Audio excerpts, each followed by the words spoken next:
Founders. A imperial stout brewed with blueberries, chocolate, and vanilla, aged in bourbon barrels. I've had this before. Really excited. Toast of excellence. So mine's to like Bryce Harper and Andrew McCutcheon for going yard in yesterday's Phillies game. Was that yours, Kyle's? Was not, but it's a good choice. Actually, no, fuck that. Mine was to Neshek. Pat Neshek being the only of like 8 pitchers to have any sort of ball control in the game yesterday. Hector did pretty good with it. Nah, Neshek was killing it. His fucking sub pitcher's the best. Maksheen? My toast is to the NBA on TNT show for their April Fool's joke on Shaq. Oh, that was like 2 years ago. You're talking about the top 10 center thing? Well, it just came up on the Bleacher Report thing today, and they told him he ranked 9th all time, and he almost like tore the set down. Yeah, he got really mad. They did that. It was like 2 or 3 years ago they did that. They did it like during a halftime of a game, and he almost like choked out Kenny Smith. He was so pissed. He was like, he's sitting there, like, he was like kind of like, he was getting like annoyed that he wasn't higher than 5, and he was like, you know, it's Akeem Olajuwon and like David Wright. Like, these are like people that, Yeah. you know. All of a sudden he saw Alonzo Mourning, he's like you could see him mouth like, are you fucking kidding me? And then they put that guy from the Celtics in like the 60s on there. Bill Russell? No. Like a white guy that like nobody knows. We're about to find out. So. Oh, you're looking at it? It's playing over number here. 8. Alonzo Mourning 6. Yeah, he was number 8. 7 was Jack Sigma. Yeah, Jack Sigma, and then it went to Shaq, right? Oh, he was 7. 8 is Dwight Howard. Oh, that's right. And then Shaq. He was so mad. He was like he said it on. They had to bleep. He's like, Jack Sigma, are you fucking kidding me? And the picture they put of Shaq is hilarious. Going with him with the seal. And then Brad Miller at 10. It was funny. It was funny. Someone posted a thing today about Zion wanting to stay in school for another year because he was salty about the loss to Michigan State. That ain't gonna happen. Yeah, that was Kyle's favorite basketball team. Long time. No, just kidding. Kyle's Michigan State for football, Penn State for basketball. Other way around. No. You can't change it again. It's not. It's always been the other way. You should have seen. We took Kyle out to his aunt and his dad and me and his cousin took him out for breakfast on his birthday before he left for the Phillies game. And Kyle pulled the Bob Evans move where he just decided like, I'll take a sausage, egg, and cheese omelet. Can I have egg whites? And everyone just looked at him like, what? He's like, I get egg whites. I like egg whites. He doesn't. Can I just have the egg yellows? This is the best part about it though. Kyle's like, I'm gonna get a sausage, egg, and cheese on a bagel. He's like, and everyone's like, that's what you always get. He's like, fine, I'll change it up. Can I get a sausage, egg, and cheese omelet? With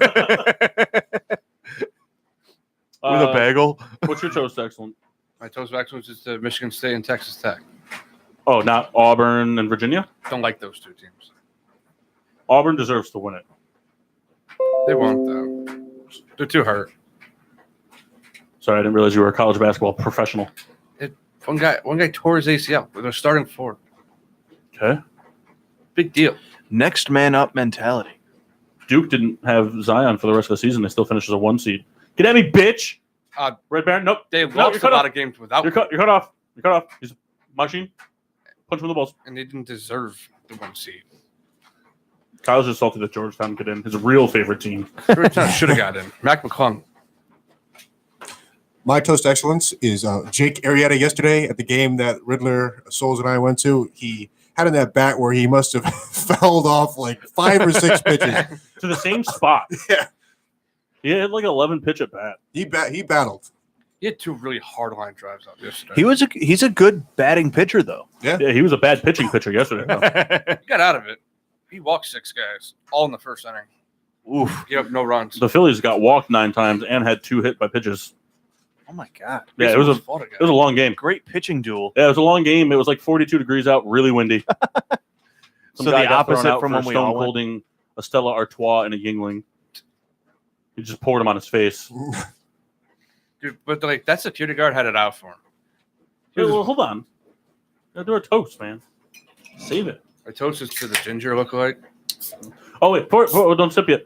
We'll do a sip of silence to Nippy. Nippy? Did I do it right? Did I say that right? Well, the rapper Nipsey Hussle. Nipsey. Oh, Nipsey. Nipsey Hussle. I always say Nippy. Nipsey Hussle. No, I mean I know that like I don't know who here was a fan of his like work, But he was very involved in the community. He was very good at like exploiting like the negative side of the place because he was from South LA, and turning it into positives. He was very involved in like the Lakers organization and like a lot of like NFL and NBA players. Like you just like when someone like that goes, that's really close to like their community and like the sense that like LeBron James is to Cleveland, and then is like, when you're boys with a lot, like if Drake died, you know what I'm saying? When you're boys with a lot of NBA and NFL athletes, like people put you on notice when. Yeah. So sip excellence or sip of silence.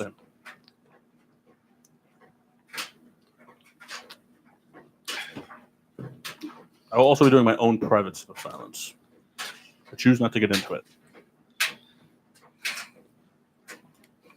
For you guys listening at home, that's a washing machine you're hearing in the background. No, the washing machine's on air. That's the dryer, you dumbass. Dryer, I'd like to apologize. You're a member Guy's of the never show. done laundry before in his life.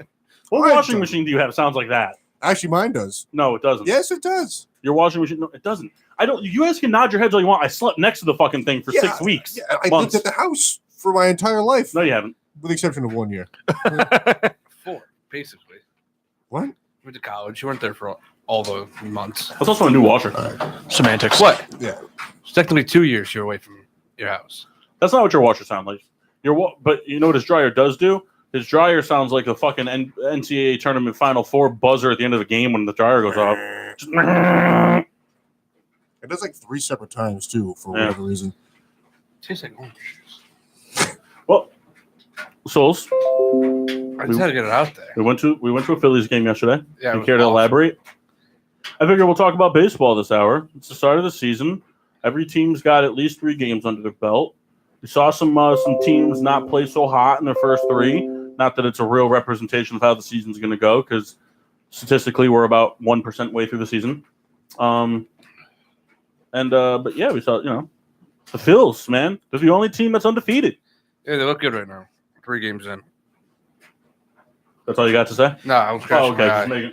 I didn't know if you wanted to. I figured you could talk about the Phillies startup. Maybe talk about the game yesterday. Maybe that could segue into Maxine, going into some Yankees talk. Well, you want to start off with that Bryce Harper's wearing his Nationals belt? Who cares?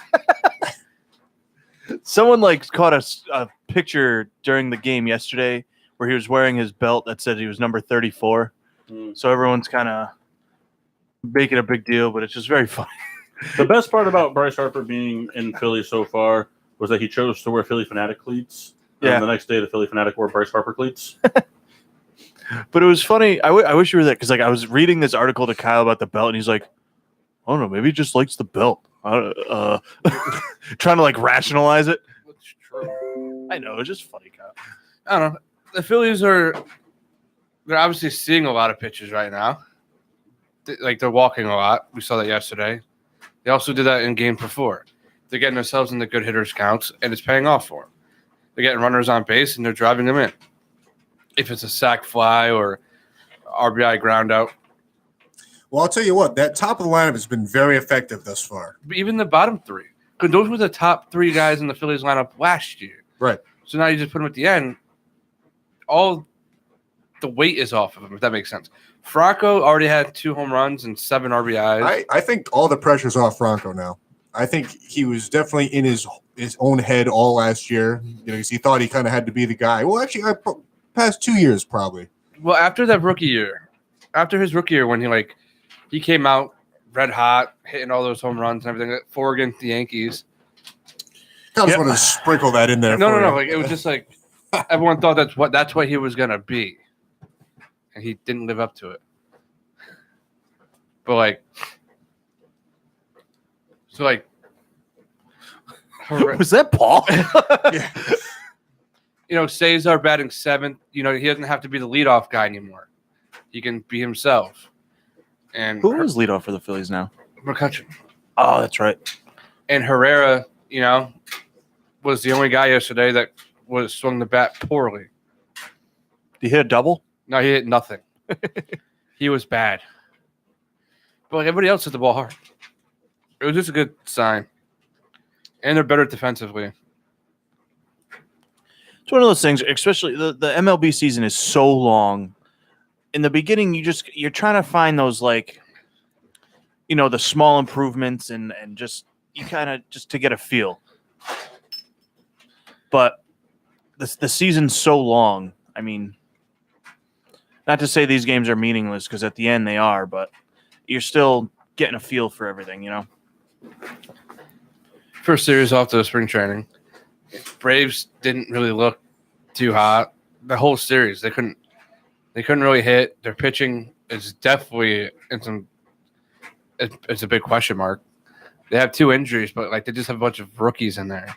Yeah. And in a bullpen, like they just walked everybody. They seemed very flustered, I guess it would be.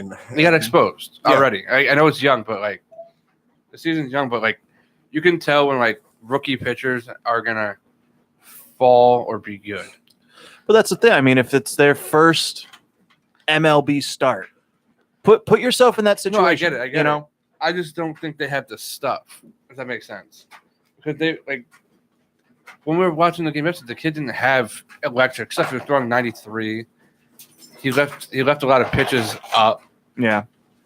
And the kid before that, after they saw him one time, they got to him very quickly. And I think that's how it's going to be. They're going to get through the lineup once, and then teams are going to start figuring them out. Their ace is still Julio Teheran. Yeah, well, I don't know if the fans got to him or what, but he just, like you said, after the first time through, it was just kind of like he was figured out. Yeah, and then they kept saying my name at the game yesterday. It pissed me off. Kyle, what? Fans they were shouting Kyle. It was Kyle. Right. You should have stood up. Give the people what they want. I told him. A couple of these, Pop the shirt off. But, yeah, baseball's underway. I love it, but the season's so long. We got to pace ourselves. Yeah. Yankees are dropping like flies. I know Kyle's answer. Would you just skip? Would you skip forward past through the whole MLB season, just get to football? I would not. I wouldn't. I said I knew your answer. I know. Why are you being so rude tonight? Oh my god. For the listener, Souls is being rude tonight. I wouldn't skip it. Machine would. Because now that Derek Jeter's out of it, he doesn't care anymore. That's not true. Now that Giancarlo's injured for 10 days, He's injured indefinitely. he said they put him on a 10-day DL. The 10 days only because they don't want to put him on the 60-day. He'll just be on the 10-day 4 times. I feel like that's stupid that they can do No, you just leave him on until. So the way that works is that like. that. Why doesn't it just be like, hey, you're injured till you come back? Why does it have to be like why does it have to be 60 days? Why does it have to be 60? I'm not sure why they did it. I don't know if that was like a thing the union pushed for. That's stupid because it's like, okay, like 60 days, but it's like, oh, it's only a 40-day injury. Like after 40 days, So it's you like, have a roster spot on open, so you could bring someone else up for that guy. right, but why would you ever put someone on the 60-day DL? Why not just keep doing him on the 10-day DL? You still get the roster spot. Well, if he's not going to play the whole year, he's going to go on it. Like the people that only go on the 60-day. If you're out 60 games, you're not out the whole year. You're not even out half the year. Usually when you're on the 60-day DL, you're out for the whole year. So then why don't they just put you on the out for the year list? But they don't have that. There's a lot of weird holes in baseball that make no fucking sense at Yeah. all. Like yesterday we were talking about it. Someone hit. Who was it? Someone hit one of the Phillies hit a pop up, and the third baseman came into play, and it was super windy, and the ball blew almost all the way to first base, and nobody caught it, so it landed on the ground. So the hitter was already right at the bag, getting ready to touch it. So he touched it and was safe, but the guy at first didn't advance, so he got thrown out at second. I don't understand why on God's green earth the guy that hit the ball, he should get a base hit on that situation. That's not a fielder's choice. The fielder had no choice. If he threw it to first, the guy that would have went to second would have been safe, and then he would have been done. That's not a fielder's choice. He had no other choice. The guy at first was already safe. I think it's just. I understand it when it's on the ground. How would you write that in the book? It's a base hit, and the guy's out advanced. No, it was listed as a. I forgot who picked it up. I think it was Freeman 3-6. Well, what was the how many outs were the? Yeah, but it wasn't a hit. Those two. But you said it wasn't a hit. You said it wasn't a hit. It's not a hit. So it's a fielder's choice. Because he was out at second. That's stupid. That's dumb. You can only get a hit when there's nobody else gets out. But that's dumb. That's not true. That's not true. If I rope a ball into the gap in the outfield with a guy on first, and I get to first, and he gets thrown out going to third, I still get a hit. You know what I mean? Like if there's someone on base. I understand what you're saying, but that's dumb. If the fielder threw it to first, The guy would have been safe, and the guy at second would have been safe, and it would have it's not like a double play situation. There was no double play possibility. It's not like you threw it out at second and the guy beat the throw out on the way to first. Yeah, I see what you're saying. That's just how it works. It works poorly. It's dumb. It was funny because I didn't remember like the situation at the time. I remember seeing the pop up, and in my head immediately I thought like infield fly rule just out of instinct or whatever, but it didn't pan out that way because of the situation. Well, yeah, it has to be two people on base for it. Right. But as soon as I saw it happen, that's the first thing I thought of. But the Mets look good to start off the year, like always. Hey, listen, they're going to be in first till May. DeGrom pitching well. Syndergaard pitching well. He didn't really pitch that well. Syndergaard pitched okay. I said that I was surprised the Mets gave him the extension. DeGrom. I called surprised. the Xander Bogaerts extension at work. I said he was going to get a 7 or 8 year extension. I didn't say for how much. So you bring up Bogart. Me and Kyle were talking about this before. How do the Red Sox now sign Mookie Betts? They don't. Yeah, you don't think they do? They do. They sign the B+ guys and they let the A+ guys go, and then they sign A+ guys through free agency instead of re-signing their own people. Because we were like, if they end up signing Betts, they're going to be they're going to have to be way over the luxury tax. I don't think they care about that. I don't either, but because I mean, there's certain teams in the MLB that could do, like the Red Sox can do it, the Yankees, the Dodgers. The tax means nothing to them, but I mean, that David Price is making, I think it's like $30 million a year. I think they should do a hard cap in baseball. They should. There should be a hard cap. I think it's ridiculous that There should be. because you look at these like the Machados and the Harpers and stuff like that. Like the Brewers could never have afforded to go after either of them. But the smaller market teams don't care when other teams go over the tax because they get that money. Yeah, I understand that, but I do money, agree. They get the money, but that money is not going to help them sign a Harper or a Machado. No, I agree. Well, They can't afford to sign Harper to put them over the luxury tax. they'll be able to re-sign Chris Yelich. But that's not Harper or Machado. Well, he's an MVP, so they're okay with the. I understand they're okay with it, but is he a Harper, Machado, Trout, Arenado caliber player? Not yet, but I think he will be in the next couple of years.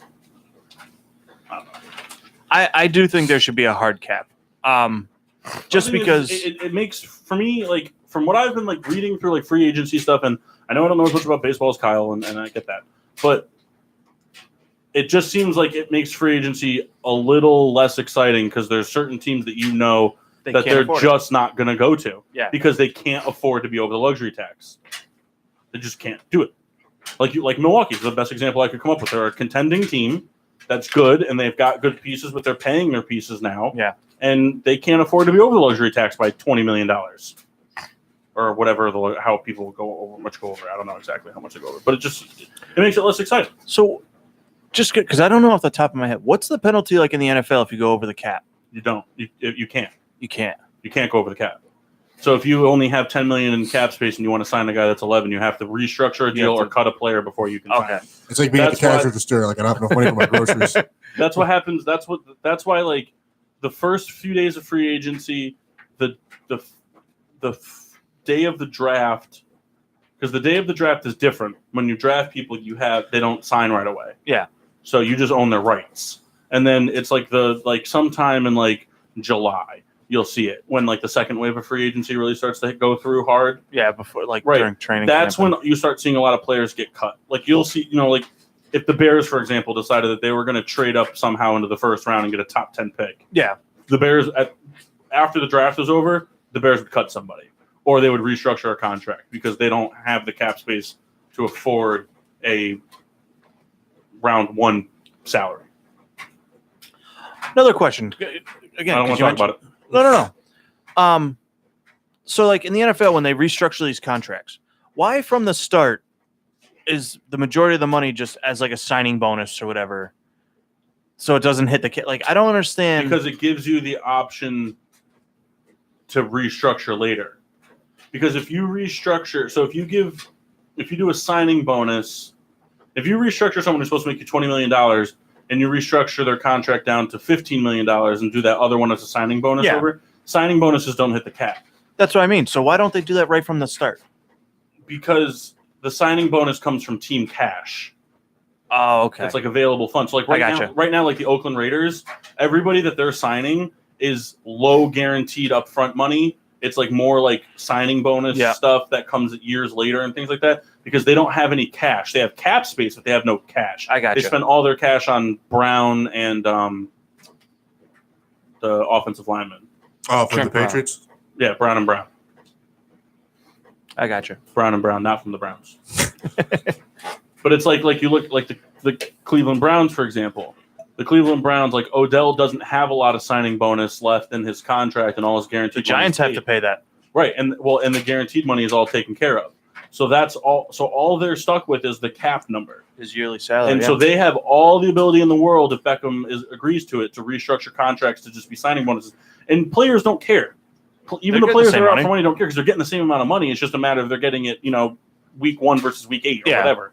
Like that's why like Khalil Mack restructured, Matt Ryan, like all those big name players restructured this year. Yeah, it makes no difference. It's just it's a cash versus cap thing. Because when it doesn't go against your cap, instead of coming out of the NFL bank account, it's coming out of the Raiders bank account. I got you. So that's really all it is. Another team though that's just The getting White back. Sox have been scoring some runs. They're still 1-2. They're not going to be good. Pitching's terrible, but I don't know. Abreu got off to a good start. He's already got two dingers. He's batting pretty well. Moncada's doing well. He's batting like 500 through 3 games. He's got a dinger. Eloy Jimenez got his first hit and RBI this weekend. Just need to get Parker the young hasn't kids smashed going. one yet, but Young pitchers need to start pitching. That's it. they're going to be bad for a long time. That's not true. Yeah, they're going to be bad for a long time. They're going to lose Moncada. They haven't for a long time. That's not gonna They're happen. still going to lose them. That's how long it's going to be before they're good again. I don't care if they're never good again. I saw the World Series. We're done. Just sell them. Seattle is just hitting a lot of home runs and scoring a lot of runs. They tore apart that Red Sox pitching staff. Made that guy over there very happy, but not as happy as it would have been if their team had not beaten or not lost to some bad baseball team. Oh yeah, Yankees are going to lose to the Orioles. Did you see Chris Jankowski's rant on Facebook about it?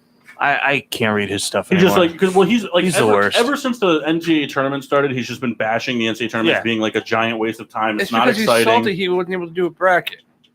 He thinks it's a giant waste of time. Nobody cares about it. Baseball, the first weekend of baseball is way more exciting than any part of the NCAA tournament.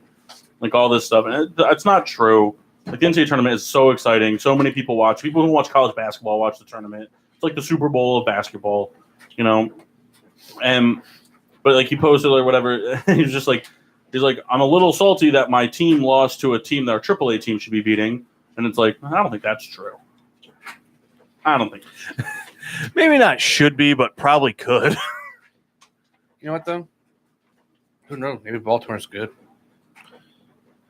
Kyle, we know Baltimore's not good. We know that. A lot of young kids. So And their Kyle, best prospect not even up yet. one player doesn't make a difference. Sometimes it does. No, it's a team sport. You said you're starting to talk about other baseball things. I'm trying to talk like Seattle. Let's talk about Seattle. Like they started off in Japan, won those 2 games. I think they scored like 6 runs in each game, or a little bit more. They added a bunch of younger guys, not like the. Let's get this straight. Seattle in the last 4 years, I think, made about 80-something trades. So real quick, Kyle, the Mariners scored 12 in the opener, 6, 10. So 2 pretty explosive days, and I don't know, 6 runs. I don't know. It's still a pretty decent amount. It's slightly that's above a productive average. day. That's a productive day. But of baseball. especially against the staff that's supposed to be one of the best in the league. No, I don't dispute that.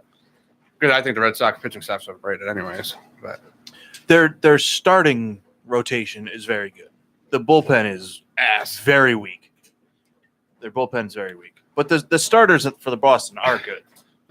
D. Gordon, Domingo Santana, Malik Smith, like all these guys that aren't big names, but they're productive major leaguers. Listen, the Mariners are always going to be a team that plays well but wins nothing. That's just what they're destined to be. They've always been that, and they always will be. You know, the Mariners are the first one to treat a superstar with a lot of disrespect. Felix Hernandez. He was such a good ace for a long time and never had anything around him. And they still haven't done that for him. Like, they had Icho, but like that's really all they had at that point. See, that's the thing where if he gets upset about that, I feel no sympathy. You had chances to, if you wanted to make I don't a think move, he's mad. I just think but even still, I mean, all these guys, like the loyalty, I get it, but you had an opportunity to make a move if you wanted to contend and this and that. So it is. I just think he's comfortable. He was comfortable in Seattle. Wow. The AL West is just going to be a weird division anyway. There's a bunch of teams that have a lot of hitting and no pitching. Texas won on a freaking walk-off wild pitch yesterday. I love when that happens. I really do. I love when that happens. The Cubs are another team. Like, their pitching staff is very weak now.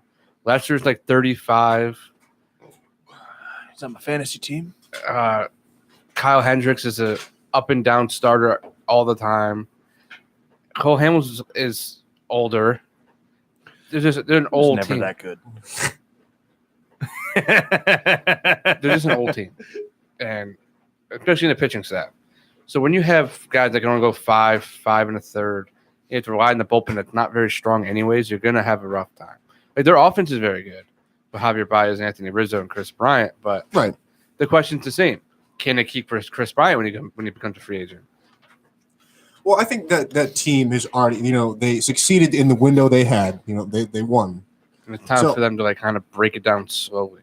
Right. That's not to say that the team couldn't win again, but it's not like that team is not considered a failure by any stretch of the imagination. No. It's the tail end of what that window was. And Yeah. like you said, they just got to revamp certain things.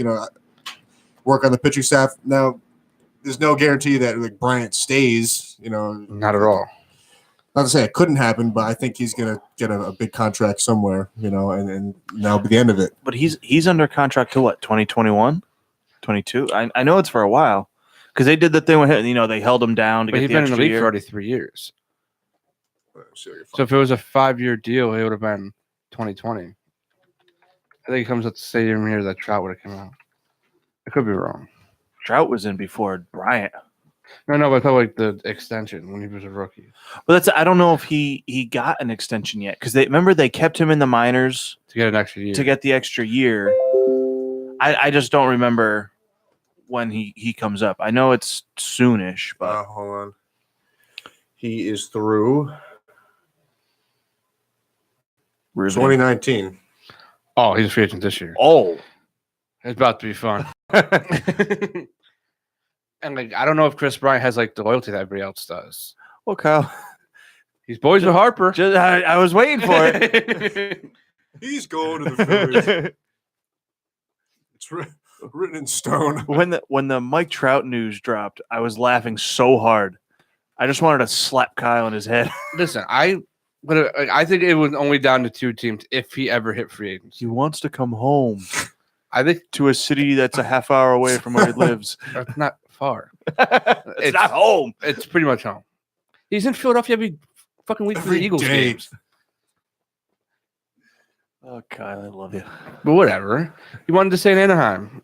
I applaud him. He's making a lot of money. He got about, what was it, 430 million reasons to stay in Anaheim. Yeah. And 221,000 a day.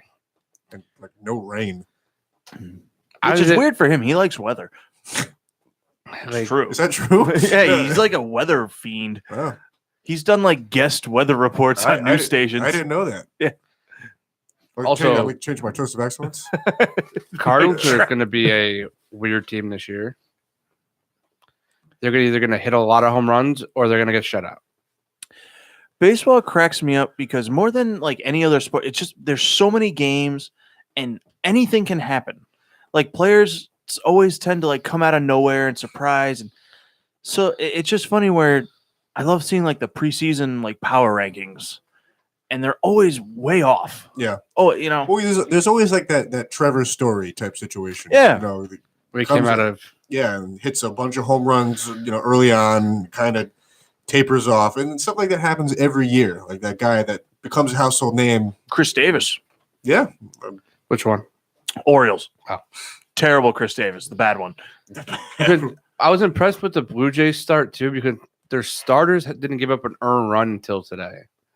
So that's 4 games without it. Like, that's impressive. Yeah, but they can go 158 games, giving up 17 earned runs, a Which would game. probably happen. But like I think the Blue Jays have a decent rotation. They just, they're a weird team. Like that's pretty much how it comes down to. Like there's some talent with they have a lot of young talent, especially when Vladimir Guerrero Jr. comes Yep. back. But if they can get their pitching, like Stroman back to normal what he was 2 years ago, Aaron Sanchez back to what he was 2 years ago, they can make a little decent run. And Tampa Bay's They're in a tough division to do that. yeah. Tampa Bay's no joke either. I think Tampa Bay has the better chance of being the surprise team just on pitching solely. They took 3 out of 4 from Houston, and the only time they got beaten was when Blake Snell pitched. Yeah. It's not going to happen a lot. Really wish that guy was on the Yankees. Because you got Blake Snell, who didn't do so hot, but he's a former Cy Young winner. You're going to have these young studs come up that throw 98, 99 when they come up once they're ready from Tommy John.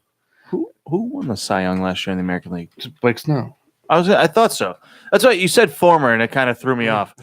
10 years ago. I thought he won it. And they just have a lot of. The Rays are an interesting team. They have some offense in the top of the lineup, and then you wonder why their first baseman's that Choi guy. But they again, could have done something there. The Rays are always they always play decent enough, but they're never that good. They were 1 year. Well, it's a team it's kind of always a good in their division. Yeah. And then anything outside, it's just a train wreck. That's right. The division between the Yankees at the top end of that division is going to be good. I mean, we're probably looking at 200 win teams again.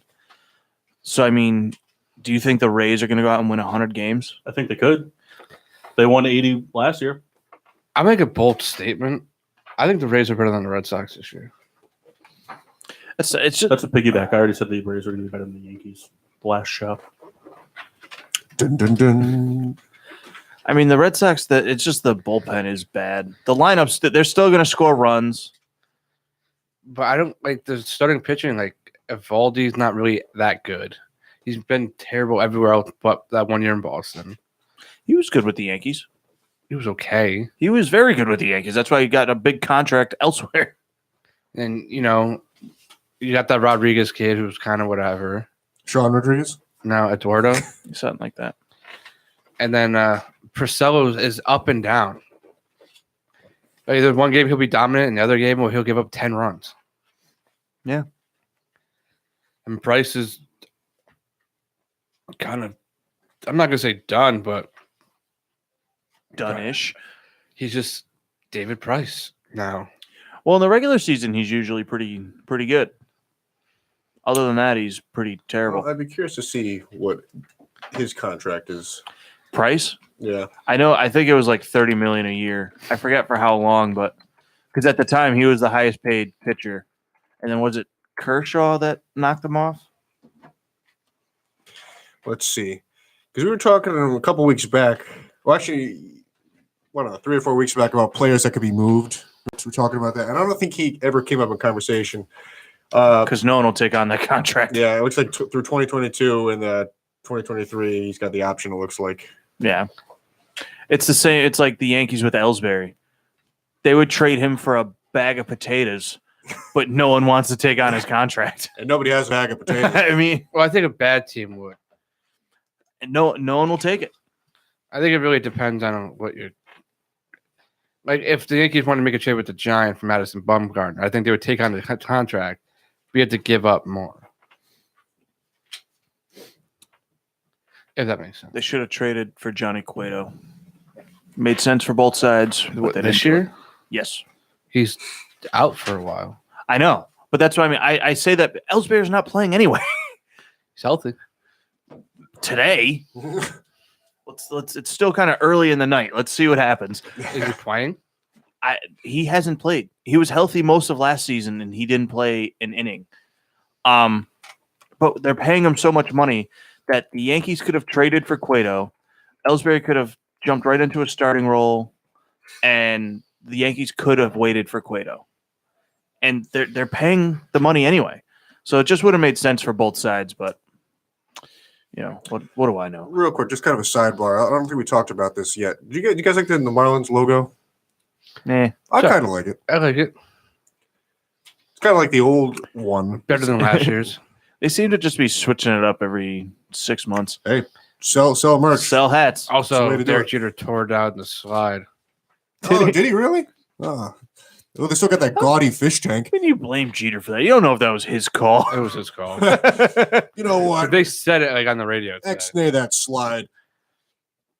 Hey, what are the kids going to do now? There's nothing to... Watch the game. You expect them Do to what watch the that parents team? paid for? One more interesting team I'm going to say is the Padres. Why? Yeah, Tell me. Manny Machado at third, Fernando Tatis Jr. at short, Ian Kinsler at second, and Eric Hosmer at first.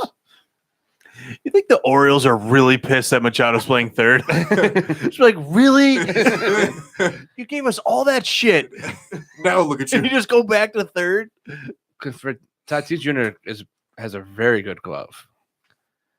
Kinsler and Hosmer are like they're good enough. If that makes sense. Well, they were both really good at the time. That's what I mean. You The know? Padres can be like a sneaky team. And they still got Will Myers. You know, Oh my god! I just snotted when you said that. they have Margot, who's only like 22. Hunter Renfroe, who's only like 21.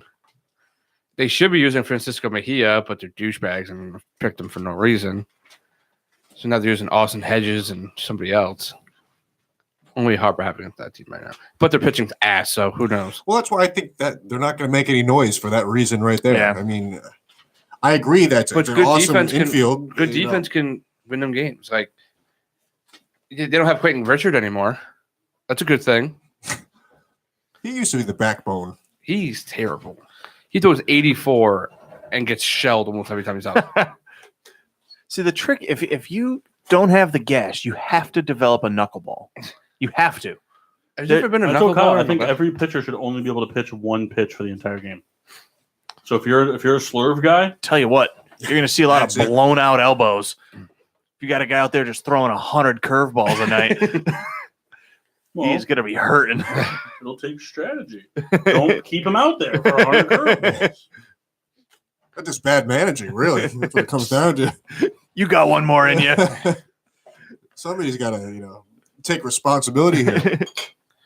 Can you name the closer for the Padres? Want to find that for you? I know who it is. Kyle, why do you Oh, play I this don't. I game? have no idea. Because it's Kirby Yates. Do you know who that is? You didn't know that? I don't think I do know who that is. Yeah, that's why. Has he always been in the organization? No, he was a Yankee. Really? That's when. And like 4 other teams. But you asked him a question. To Well, get I an wanted to answer see if he for a knew. player that nobody knows. He Yeah. knew. Kirby Yates. Let's look up his stats right here. Yeats. It's Yeats. All right. Oh, you see, he's kind of been around. Let's see. I don't think he ever was a Yankee, actually. No, he was. Actually, 2 stints. Ah, Wow. Two different numbers. 1 year in 2016, he was 39. And he's 40. no, his number. Oh, And later in 2016, number 50. Two goes of he it. gave up 39 to somebody. Popular And then number. he was an Angel for a little while, and a Padre Day. And already out. He started off with the Rays. 5 strikeouts. He's no Steve Pierce who played for every AL East team. Steve Pierce was a Yankee? Yeah, When? a couple years ago. That's crazy. He was on every AL East team. What do you guys think his ERA is, Kirby Yates, Like all time. all time? 4.7. 3.8. 4-1-2. Oh, kind of in the ballpark. 3.96. I'm not gonna take a shot. Ah. Hey, before we go close the hour, Brother's got to give us our player. To get some stat. Did you also just remember because we did that? I just remember. That's what reminded me. I want to take that shot. Actually, you're 3 now. I don't have 3. You weren't here 2 weeks ago. Well, but I like that though. I like it when I don't talk. I want Rebecca to host. All right, I quit. Step in. Take a couple shots. We'll get there. You're being a jerk. Kyle, do your 4 push-ups. I don't want to. 4 push-ups for 4 shots. I'll do it Seems with you. fair. I'll do it with you. Come on. Kyle, you can drink all that you want. No, I do not want it because you have to have some. You think about it? What else you got for the MLB, Kyle? It's just too young. Slow first hour. You know, there's a lot of upset. We're coming off of this is game 4 or 5 for a lot of. Let's say the teams. Mariners are on game 7 already. Yeah, well, there.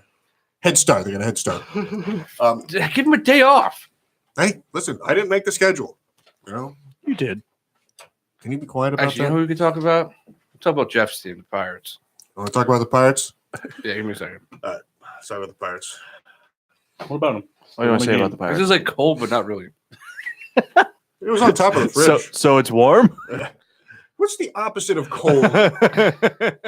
Not cold? Talk about a team that all they needed to do was spend money on one guy. And who would that be? It doesn't matter who. Just somebody to upgrade a power position. Like Kirby Yates? No, like a corner outfielder or a first baseman. And they never John did Jaso. it. No, he was not a power guy. You didn't play with him, right? Pirates lost today, Maybe they'll trade for Abreu. 6-5. Archer pitched good though. Maybe they'll trade for Abreu. The White Sox lost to the Indians today 5-3, and both pitchers didn't give up a run in the first 7 innings. Real exciting last 2 innings of baseball. Real bang-up job, bullpen. Oh, Indian bullpen is rough. Yeah, but they won, so not as rough as the White Sox. They were tied 0-0 with the Indians. I mean, with the Twins. I'm sorry. With the Twins in like the 8th inning, and they lost like 6-0. Pirates lost in extras today. They're not a bad team. They're just Not a good team. no. They're just so average. Everyone on that team is just so average. Oh my God! Hold on. Even Ivan Nova. He's a White Sox. I know. He pitched today. I know, Kyle. All right, I'm sorry. Pitched good too. We're waiting for Ken. They're saying that the Pirates coughed a big lead today. Yeah, they're up like 3-0. It's not really a big lead. Yeah, they lost 6-5. I mean, Well, if they were up 5-0 going into the 5. ninth, I give you 5. they weren't though. this is riveting radio, Reed. Good job. All right, anyway. What do you I'm think? trying to You want to understand take our this. break? You want to go to the first break? What are we going to do to our player? Yeah, if we don't talk football in the first hour, Kendall loses his mind. I just like this segment. All right, today's random NFL player Football sucks. is. You really mean that, Kyle? Okay. Soccer. No, that's not what you said. Today's random NFL player is recently retired fullback John Kuhn, born September of '82 from York, Pennsylvania. He went to Dover area high school. Nice. From Delaware. Dover, Kentucky. He's from York, Pennsylvania. Same shit. Anyway, he was undrafted in 2005. He played 1 year with the Pittsburgh Steelers. He played 7 years with the Green Bay Packers and 1 year with the New Orleans Saints. He was a Yes. Steeler? Yeah, his first. They were the team that picked him up off of waivers. Why do we keep him? He had 217 attempts for 658 yards and 19 touchdowns. He also had 98 receptions for 642 yards and how many touchdowns? That's I don't. We don't know the receiving number yet, but that's a lot of rushing touchdowns for those yards. 19 rushing touchdowns and 658. Yeah, That's like a season of rushing for an average, like a really average running back. yeah. I remember he had a couple of games where he had 3 rushing touchdowns.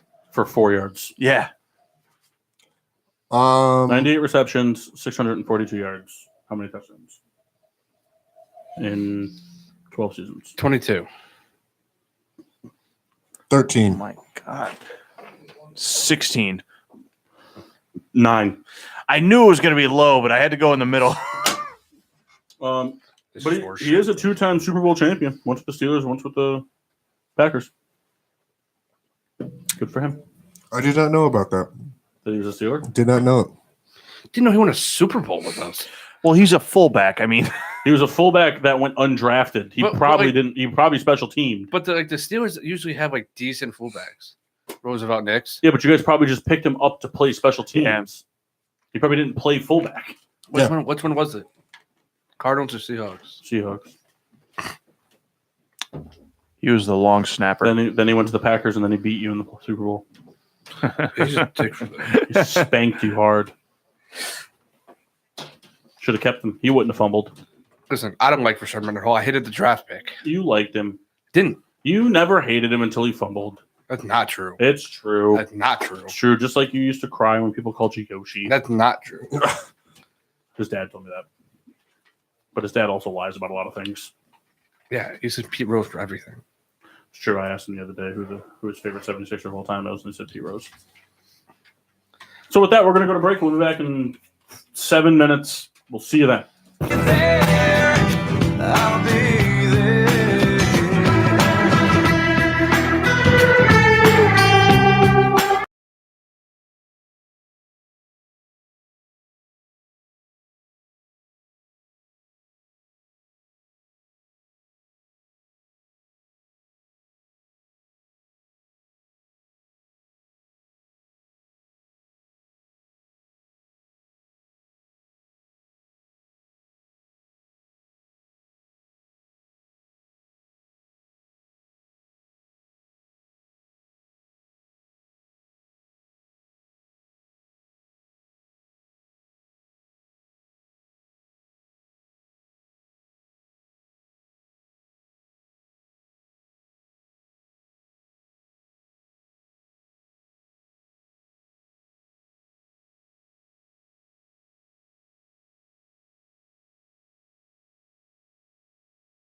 for a reason.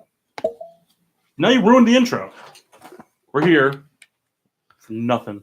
An hour 2. Hour 3. Let's speed this thing up. Yeah, so we're back. Mock Sheen's back from vacay. We in it. We missed him. But Thank you. too good for us to hang out next weekend. Yes, Kyle. That's exactly correct. It is. Is it? No. He's fucking lying. Are you lying? No. Fucking liar. Mark was waiting for it. He was like, is he going to ask me if I'm a fucking liar? Are you a fucking liar? Kyle will get this loop forever. Like And it'll just be this lies. is hour 2. No. Fucking liar. So I think this bracket thing is going to last longer than just a bracket. Because I bought a bracket whiteboard. It's a Sweet 16 bracket. I like it. I'm in. We can do it every once in a while. It doesn't have to be an every week thing. Maybe like twice a week. So What do you got for us? why are you getting mad? Kyle and Kendall are really like infuriated. This No, year. I was thinking. They're both just like so angry for no reason. You should like twice a week. I'm not angry. Kyle's been like salty at me. Kendall yelled at me and interrupted my intro. Maxine, I It was missed silent. you so much. I missed you too. Yeah, we're gonna have to get together and go like, I don't know, like drink High Lifes. No, dump out High Lifes. Just pour them out. Yeah. Save the We'll world. get some Red Dog. You and I will just hang Yeah. out. Rub them on our chests. I gotta get to Total Wine. We got 230s there. I have 230s in my car right now. Ooh, let's get them. Wait, Yes, it's true. you have 230s Red Dog? Yeah, Oh, that's awesome. you guys can't have them. I can't have any of them? You can have them for softball. Oh, yeah, that's what I wanted them for. All right, so today's bracket, Sweet 16 bracket, is fictional sports characters. All right. So Rudy. no, he's not fiction. He's not fictional. Is He Rudy fictional? sucks. Was Rudy based off a true story? Yep. Yeah. so He was it's not also fictional. offsides. Okay, you and Kendall, the homers of the offside thing. Everyone knows it. I only say that because There's a Kendall sign said it. for it at every college game day thing on Saturday. Yeah. Every single time. Along with usually some pretty funny like blowjob jokes. Mm-hmm. So, Maxine, since you're back from vacay, you get the luxury of picking our first section of bracket, or first region. So we have football, basketball, baseball, and hockey. Give me football, Bob. Football, Bob? All right. So the number 1 seed, Bobby Boucher, versus the number 4 seed, Willie Beeman. Refresh my memory from Willie Beeman is Jamie Foxx from Any Given Sunday. Okay. So I need votes. Well, Bobby Boucher. Mama says Jamie Foxx is the devil. Bobby Boucher. It's gonna be Bobby Boucher. anyways. No, because I have to vote. And then Rebecca would have been the tiebreaker. So if you want Willie Beeman, See the other two. it's Bobby Boucher versus Willie Beeman. Basically, what Kyle says, I don't like either of those options. Give me something You gotta else. I'm pick going one of Willie those. Beeman. All right, well, I'm going Bobby Boucher. So it doesn't matter. Medulla oblongata. I'm going to say crocodiles are only because they got all them teeth and no toothbrush. All right, and then the number 2 seed, Paul Crew, versus the number 3 seed, Vontae Mack. Vontae Mack was the linebacker drafted first overall in draft day. Sorry if you haven't seen that movie. I'll go with Paul Crew. I'm going Vontae Mack. Vontae It's Mack. Vontae Mack or all the way. Paul Crew is from what? Longest yard. Adam Sandler. Oh, Paul Crew. All right, so Rebecca, Vontae Mack or Paul Crew? Just pick one. All right. Can we do a write-in vote of Thad Castle? Because he is wonderful. All right, Souls, pick a different sport. Baseball. All right, number 1 seed, Rick Vaughn, versus the number 4 seed, Mel Clark. Rick Vaughn. Wild thing. Vaughn. Yeah. Sorry, Clark. You're dying anyway. Wow. Strike this motherfucker out. He was dying in the movie. Yeah, no. For you All right. guys that play wiffle ball with us, I abuse that line a lot. Yeah. All right, number 2 seed, Henry Rowan Gardner, versus the number 3 seed, Stan Ross. Stan Ross. Stan. Stan Ross. Stan Ross. Upset City. I just feel like a lot of people haven't seen that movie. And like he also died. Stan Ross? Spoiler Like, the alert. actor died. Yeah, that's what I'm talking Not Stan Ross. about. He almost died running the base, running Right. the first. And then you, Hockey. basketball or hockey? Hockey. All right. Number 1 seed, Charlie Conway, versus the number 4 seed, Derek Thompson. Conway. Conway. Thompson. You guys don't even know who Derek Thompson is, do you? He's from Flight of the Commodores, right? Do you know who he is, Kyle? Kyle, I'll buy your McDonald's tonight if you know who he is. he's from what the fuck's that movie name? All right, so this is you stalling to try to think of No, I'm trying to think of the movie. I forgot the name of the movie. Goon. Older movie. who played. Okay, so how old? 30s. No, I think it's an 80s movie. All right, Silent so you're wrong. film. So you're wrong. You know what I'm talking about? Derek, yeah, I do, but no, Derek Thompson is the Rock's character in the Tooth Fairy. Oh, Oh, okay. So who Did cares? not know that. how did he make the list? Well, because a lot of hockey movies are based off of real things. Yeah. So unless it was Almighty Ducks, we had to sprinkle in some losers. Hence him being a 4 seed. So it's Derek Thompson versus Charlie Conway. Yeah, Charlie Conway. Conway. That'll make the first Conway. move. Conway. Conway's from what movie? Mighty Ducks, you jackwagon. Kyle, you know I don't like that Because movie. you're dumb. I'm not dumb. All It's right, not number- a good the movie. number- Paul, tell him. Number 2 seed Doug Glatt, which is Sean William Scott in The Goon, or the number 3 seed hockey version of Happy Gilmore. Doug Glatt. Doug Glatt. You know, I thought you were going to say a name after that. I was like, who? His name is Happy. I know, but I thought you were saying like another character, but Oh, like no. describing him as the hockey version of Happy Gilmore. Oh, no. Happy Gilmore. No, Doug Glatt. Doug Have you Glatt. seen The Goon, Mark? I've seen parts of it. I've never seen the whole thing. Let me tell you, the second one I think is better. I haven't seen the second And then one. basketball, we've got number 1 seed Calvin Cambridge, which is Bow Wow's character in Like Mike, versus the number 4 seed Air Bud. Air Bud. Calvin Cambridge. Air Bud. Calvin Cambridge. Uh-oh. Air Bud's going to win. Rebecca? I don't like that one. Can No. we get a different person to vote? T-Rex, what do you think? Air Bud. Well, it's also, Air Bud is a real person, so I think, by default, he has to lose. He's a dog. Yeah. You see Air Bud goes to college? Just him There's also smoking. Air Buddies. Yeah. All right, so I'm giving Calvin the win. All right, number 2 seed Rigged vote. Sidney Dean, which is Wesley Snipes' character in White Man Can't Jump. Okay. Or number 3 seed Jackie Moon. Oh, yeah, Jackie Moon. Jackie Moon, yeah. I was waiting for his name. I had to put Sidney Dean as the 2 seed because he could actually play basketball. Yeah, I was just watching like the highlight clips from Jackie I'm that surprised you movie didn't the other say, day. Ray Allen's character. He got game. Yeah. That's a real movie. That's based off a real thing. Is it? What's the song Jackie Moon sings? Love me, sex. Love me, sexy. My favorite part of that is when he's playing like under the net and he keeps passing the ball and he's like, nope, not yet. Nope, not yet. He's like, give it. Nope, nope, nope, not yet. I'm a big fan of the eyeliner scene too. Intimidate. We're gonna intimidate you. To my eyes. I'm also the jejunum thing was cool. Corn dogs. Yeah, the jive turkey scene was pretty funny, which is actually a real insult from that time. That movie is one of his Will Ferrell's like most underrated funny movies. Nah, that old school is really funny. I The Lego just like movie. the Andre 3000 was in that movie. Yeah.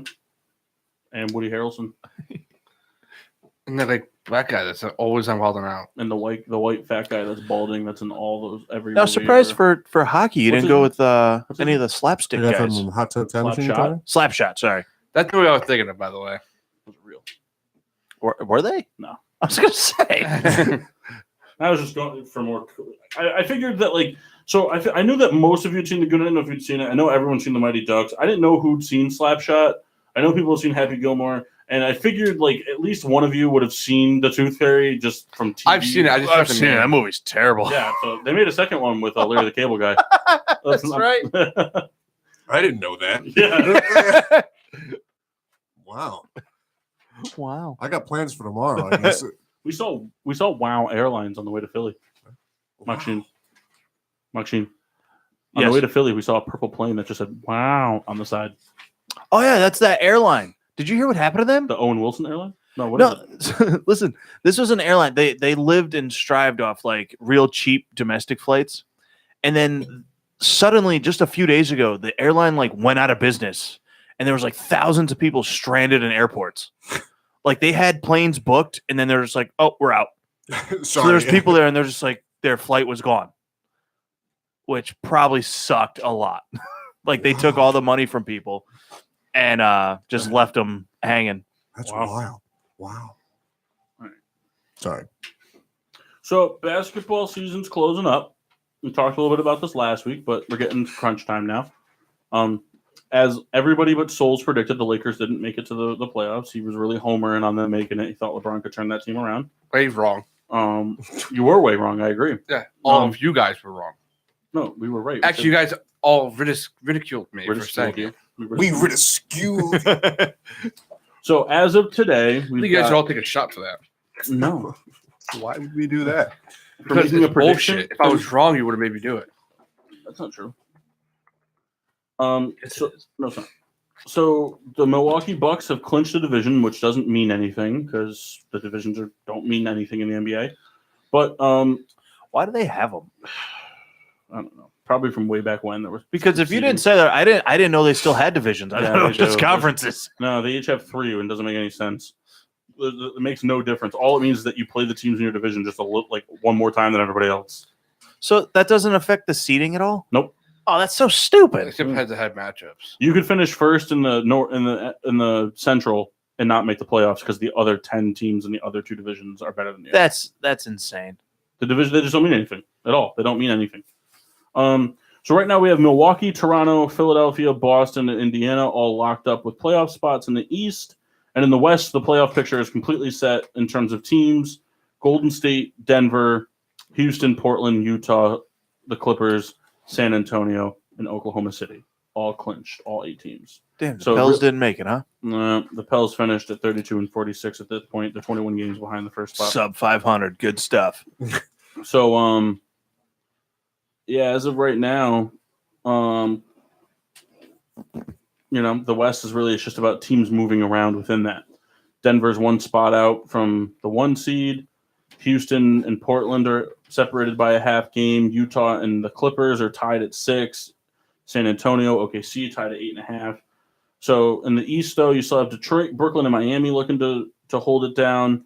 And then Orlando is 1.5 out of the 8 seed. Charlotte is 3.5 out. So it's pretty much locked up, but not like mathematically. There's still like 8 games to play for Miami. And Orlando has like 9 or 7, I think. Charlotte's, but so it's not impossible, but I don't see Miami losing, or I don't see Charlotte winning 3.5 more games than Miami, or Orlando winning 1.5 more games than Miami. So, but as of right now, if it ended today, Kyle, your 76ers would be playing the Detroit Pistons. I'm cool with that. Yep. Figured you would be. Figured that you would be. But then after that, you go to play Milwaukee. That's also fine. They're banged out. Now. They're not going to be banged up 14 games from now. I don't know. It's just all those big name guys on their team are missing time. Now. But Yeah, not but 14 like, games from now. They're gonna be rusty. They're going to be rusty, and they'll be rusty in the first against the Heat. Yeah. It's a good warm-up series for them. What would be a bigger upset if the 76ers went out and lost first round or Bucks? Bucks. Just because 76ers. I feel like it's the Sixers too. I feel like there's 76ers. so You guys much have way hype. more talent. Way more talent. The only Bucks are the only deeper. reason you guys aren't the 3 seed is because you guys keep benching Embiid. If you guys just played Embiid, you guys would be first. You're only 7.5 out. Well, hey, Ben Simmons is the front runner for Rookie of the Year this year. He's having a great year. First player to go back to back, right? Back to back to back. Sixers usually beat the Pistons by a lot. I think the Sixers or the Warriors would be the 2 teams that'd be most disappointing if they lost in the first round. Be awesome if the Warriors did. Just get a new team Well, in there. as of right now, if the playoffs started today, it would be Golden State versus Oklahoma City. And Oklahoma City would just get swept. No, I don't think they get swept. I think they win a game. I think they win a game. They just play so bad against them. Portland, unfortunately, They're still playing good ball though. it's been 2 games. They're gonna be able to compete in the West without Nurkic. Oh no, but I'm just So the Pacers are still playing good ball without Oladipo. Are they gonna make a run in the finals? no, they're gonna lose to the Celtics in the first. So it's like, I don't know. I think if Brooklyn can beat, if the playoffs started today, I think if Brooklyn can beat Toronto, I think Brooklyn's a real problem to reckon with. So you mentioned Brooklyn. It just sparked it in my head. Does anyone else really hope that D'Angelo Russell is really bad next year? No, Because I do. Why? Why? I don't know. I'm just tired of hearing him talk about himself. Well, no, I like it because one, it's pretty much saying "fuck you, Lakers," and it's really giving. Kyle, why are you a Laker hater all of a sudden? I never liked Lakers, and I can guarantee that. I didn't really like Kobe that much. I respect him. I love what he did for the game, but I never liked him. Why? I thought the Lakers were always boring to me. But why Kobe though? You didn't say the Lakers, said Kobe. Why didn't you like Kobe? He took fucking 45 shots a game. Obviously, he's going to score. Well, no, I mean His last game of the year against the Jazz, he shot the ball like 61 times. Yeah, but whatever. I mean, that was like the end of his career. Against the Raptors, he scored 81 points. Yeah, he also took about 58 shots. He shot the ball more than anybody else on that team. Yeah, but he made more baskets than anybody else on that team.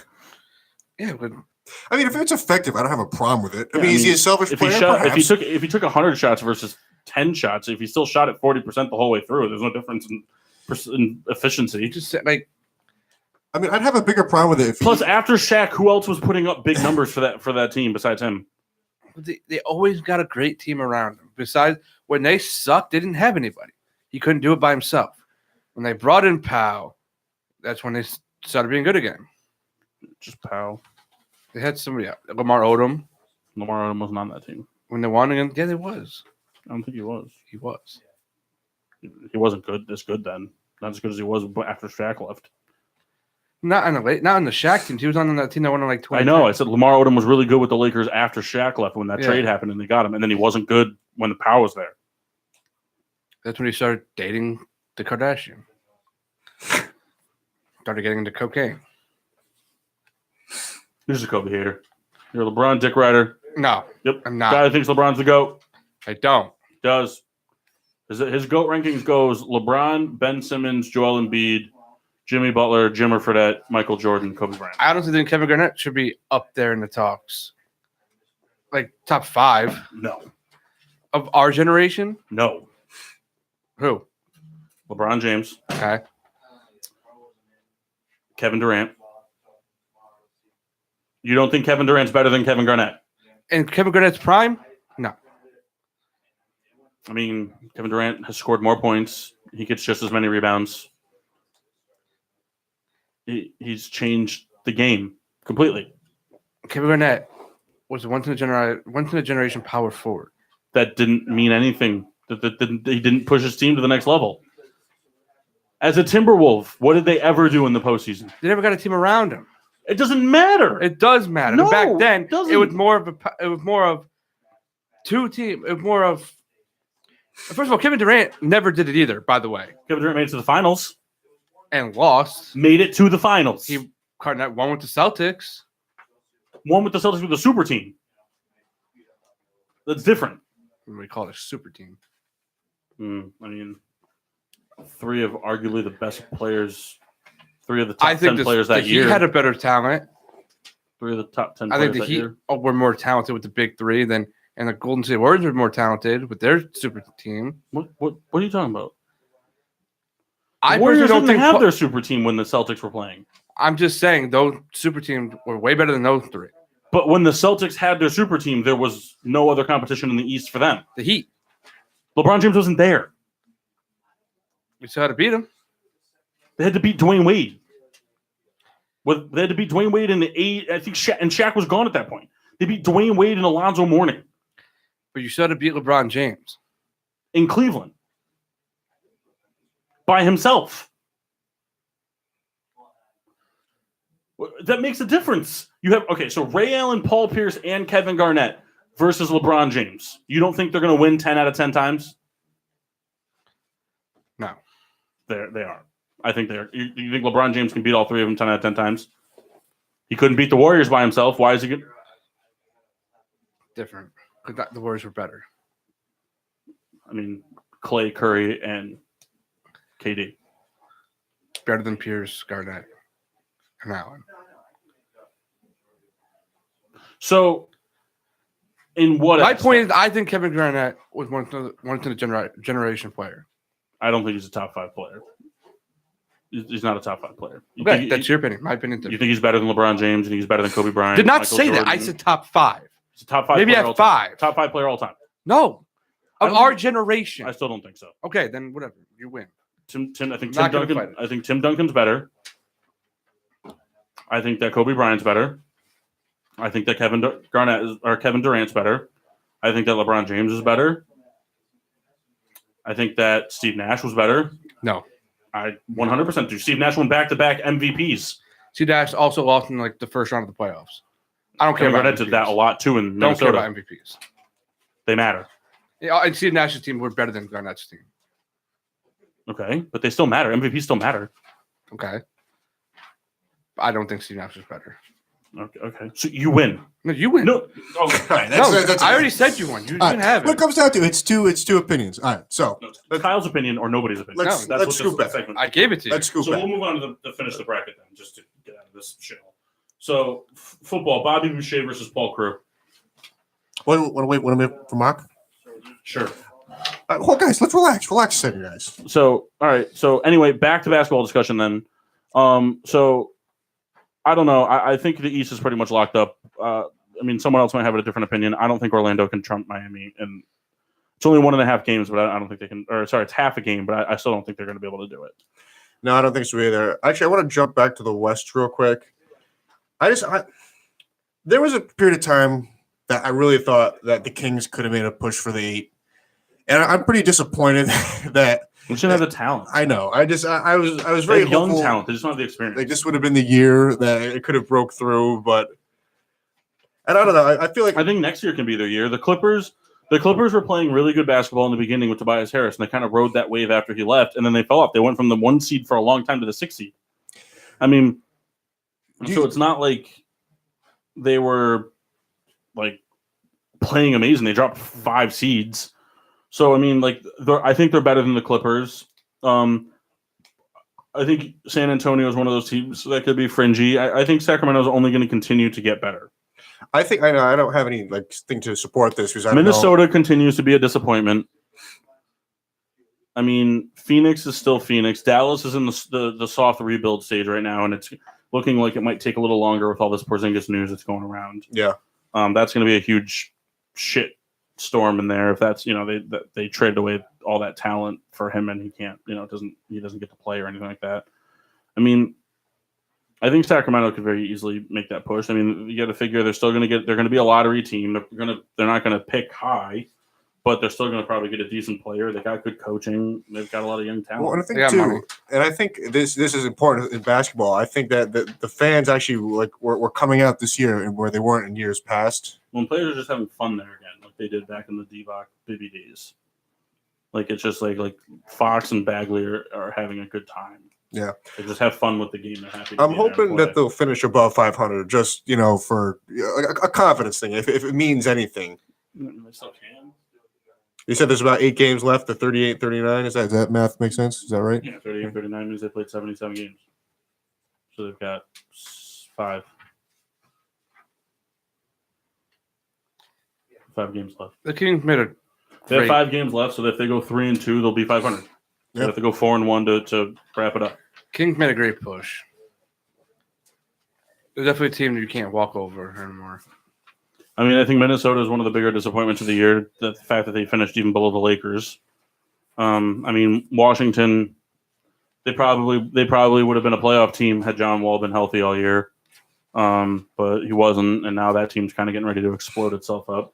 It looked like Atlanta was going to do something for a little while. They might have made a push. They were bouncing around the bottom seeds for a while, but I mean, none of the teams, really the 8 teams that are in the Eastern Conference are the 8 teams that deserve to be there.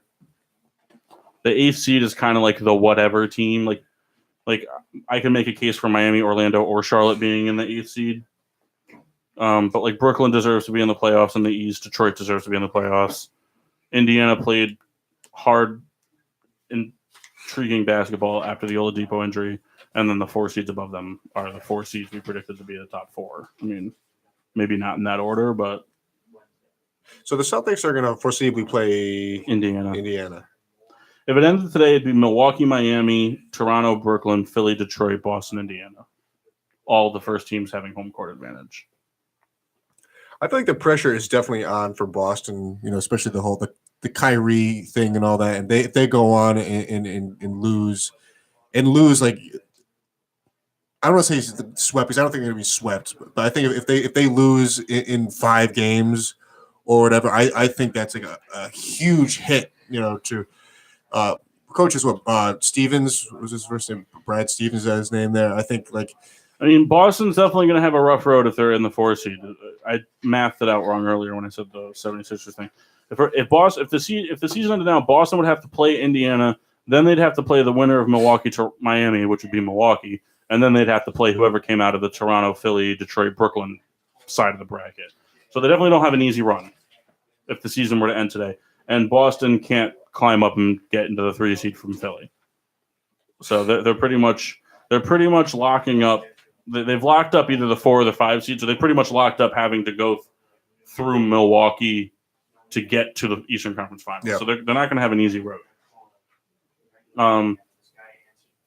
I mean, Philly and Toronto, if the playoffs started, they're both going to be hoping that the other team gets upsetted because I think Philly can match up with Brooklyn, and I think Toronto can very easily match up with Detroit. I think Detroit's the one. I think Detroit and Miami are the 2 teams in the Eastern Conference that are most likely to get bounced, like swept out of the first round and just exited, no matter who they play. Detroit has no guards. Indiana still plays with a lot of heart, and they still have a good core without Oladipo. They're just missing the guy that's going to go up and put 45 points up on a night where they need 45 points. Yeah. In the West, though, I still have no idea. I mean, I could see Portland getting swept. I really honestly could. They'd be playing Utah, right? Portland's got the home court advantage against Utah, but in theory, if Portland doesn't play well, Portland could theoretically drop from 4 to 6. They're only 2 games up on Utah and the Clippers. So, I mean, and there's still enough games left. Like I said, there's still enough games that Portland theoretically could drop from 4 to 8 by the end of the season. And, I mean, I don't think they will. I think that they'll just swap with Utah. But at the same clip, though, I mean, if Portland holds it together and wins games and the Rockets hit a blip, they could move up into the 3. Yeah. Well, that's a question. Which is what they think they need to do. I think if Portland could get to the 3, I think that they could use that momentum to play against the Clippers. I think they could beat the Clippers. And then after that, they would have to play the winner of Denver, San Antonio. We saw it kind of last year, like the almost Houston breakthrough. I think there's a better chance for a repeat breakthrough. I think there's like that window of has kind of closed. As of right now, I think that window's still wide open if the playoffs started today because Houston would match up against the Clippers, and then they would play the winner of Denver, San Antonio, and I think Houston could beat Denver. I think Denver is very good. I think Denver's a very good fundamental basketball team, and the Houston Rockets aren't a fundamental offense. They're not. They don't run the play. It's just the get wide open, shoot the 3 thing. I think they could beat Denver, and then at that case, it would be whoever comes out of the Golden State, Portland, Utah, Oklahoma City Thunder thing. So I mean, if the playoffs started today, if the seeding finishes out the way it is right now, I wouldn't be surprised if you told me it was Houston versus Golden State in the Western Conference Finals. And if it is Houston versus Golden State in the Western Conference Finals, it'd be very interesting to see. Hopefully, knock on wood, what we were supposed to see last year, and that was Steph Curry guarded by Chris Paul the whole series. Yeah. Because I think if Chris Paul didn't get injured, I think that the Rockets would have went to the World Series. I think if World Series of Poker. I think Chris Paul would have locked down Steph Curry. He was doing it already in the 2 games. I think the Rockets could have beaten the Golden State Warriors last year. Were they up in the series when he got hurt? He got hurt in the second game. I think Warriors won the first game. Yeah, I think it was 1-0, but it was like 1-0. I don't think it was by much. But the thing is, I think if the Warriors win the West, they win the title. I think if whoever wins the West wins the title. To be honest with you, because I think it's going to come down to Golden State and Houston. I think Denver is a really good team, but I don't think they have what it takes to push past the Western Conference Finals. So I mean, I think that. Like the Philadelphia 76ers, if they go up against Houston, the 76ers will get into a 3-point shootout with Houston. And they won't beat Houston in that. I just don't think they will. I think they could beat the Warriors in the finals. I think there's a lot of people rooting for that matchup. I don't see the Sixers making it to the finals. I'd like to see Bucks Warriors. I wouldn't be against that. It'd be nice to kind of see like the more physically imposing Kevin Durant versus Kevin Durant. They're very similar in style of play. Just Kevin Durant's a better shooter. The Kevin Sixers Durant- won't make the finals this year. Will or will not? No, they won't. They won't. They're too. They're not deep enough. Kevin Durant is a better shooter than Giannis, but Giannis is a better defender. But they have very similar builds, very similar style of plays, large, long steps, very flexible and creative with the size of their bodies, and they get to the rim with ease. So, as I understand you being a realist, but you got to have some confidence in your team. I do. I also think that Chris Middleton and Mirotic and like the 3-point barrage they kind of have going from behind the line there, and Eric Gordon, right? Is that who they have? Eric Gordon. I always mix up him and Bradley Beal. Bledsoe and Eric Bledsoe, whatever. All the same, But you know? like they have their own 3-point shooting threats, and I think it'd be interesting to see them. I think the Bucks are a much better team defensively than the Warriors are, but the Warriors can put up 55 points in a quarter with their eyes closed. So I don't know. I'm hoping Pels Knicks. Next year. Pels Knicks? For sure. Pels. Quick off topic, breaking news. The Yankees just lost Miguel Andujar for the year. Maybe. It's for the year. He has the option. It came out. He has the option to have labrum surgery. What happened? Torn labrum. Oh, just during play? Yeah, he was diving back to third, and he got hurt. There goes your trade chip. Mets and Marlins tied at 3 here on this April 1st. Not really, though. I mean, if they wanted to move him, it's 1 year. I mean, the labrum you can come back from. Oh, it said that he will have. I apologize. I thought I saw it said he has the option. Which wouldn't make much sense, because why wouldn't you do it? Like, yeah, I'll just play through a torn shoulder. That'll be great on the old throwing arm. Did you guys do anything fun for April Fool's Day? No. No. Saw You guys didn't go out to eat? I celebrate it privately. Oh, I respect your privacy. The Dolphins signed Colin Kaepernick. I saw that this morning. When I first looked, I was like, "Oh my god!" Most of those like fake trades always make me laugh, no Yeah. matter what. I was like, on Reddit, they were like, "Josh Rosen's going to get traded 75 times today." I saw one that had the Roby Coleman hit and then a flag and then Breeze or Saints Patriots helmets and then Breeze holding the Lombardi. I saw the one of Dak holding the Lombardi trophy up. Some good ones. They'll win it before the Giants will. They will. They will. Especially now that they're going to go get Tyreek Hill. Probably. I mean, they love the. I wonder where he's going to end up. Honestly, I have no idea. I think it's going to be the same thing as the Kareem Hunt thing. They're going to kind of like ride it out a little bit and see like the severity of it. But they said there was rumors of them shopping him before that even came out. And they knew what happened. He actually told them. Yeah, it was the difference Oh. between him and Hunt. He told them that this is what's going to happen, and then after, Okay, I didn't know that part. and then after evidence showed that he was going to be very guilty, the Chiefs were just like, "We're not going to have him." And before that, they were talking about giving him like a big extension. Yeah, Well, because his thing versus Hunt's thing was going to be a lot different. It was abuse to a minor versus just kicking a hooker. Right in the dome piece. Involved kick the hooker. I kick Rebecca every Thursday. She's only a hooker on Thursday. Thomas Hooker. All right, Bobby Boucher versus Paul Crew. Paul Crew. Bobby Boucher. Bobby. God, Paul Cruz sucks. He's a point shaver, and he played for the Steelers, and he shaved points. Bobby Boucher didn't really play football well. That's He incorrect. had good hits. He played with heart. He was a defensive player. That's all he had to do was hit Paul guys. Crew shaved points on the Steelers But he was fantastic quarterback. that caused the Steelers to lose. He won. Which Paul Crew we talking? Adam Sandler? Sandler, Paul Crew. He was a convict. All right, baseball. Rick Vaughn versus Stan Ross. Wild thing, baby. It's a tough one. You make my heart. I think I'm going to give it to Stan. I'm going to give it to Rick. because you're a I'm also clown. going to go Rick. Damn. Damn clown. You owe me 5 push-ups. That's going to be Mock's new thing since he came back. You owe me push-ups. I've been saying that to Kyle for months. And I know he hates it. Number 1, Charlie Conway versus number 2, Doug Glatt. Doug Glatt. Dougie Doug. I'm going with Charlie Conway. I'm also going Conway. Rebecca, Charlie Conway or Doug Glatt? Doug. It's 'cause it's You know, I Kendall picked said. up with Kenny up. No, I didn't hear it. I honestly didn't hear what he said. Do you believe that, Kyle? No. Honestly, I don't believe it either. All right, basketball, Calvin Cambridge versus Jackie Moon. Jackie Moon. Jackie Moon. Jack. Calvin Cambridge. I love Jackie Moon. All right, we're down to the final 4. We're just going to wrap this up because this is a quick one. Yeah. All right, Bobby Boucher versus Jackie Moon. Oh, no. Jackie Moon. Jackie Moon. Bobby Boucher. Oh, no. Uh-oh. Jackie Moon. Jackie Moon. Imagine it came down to like a character with 2 characters played with the same person. Well, it did in the last round, didn't it? Did it? Paul Crew and Bobby Boucher. Yeah.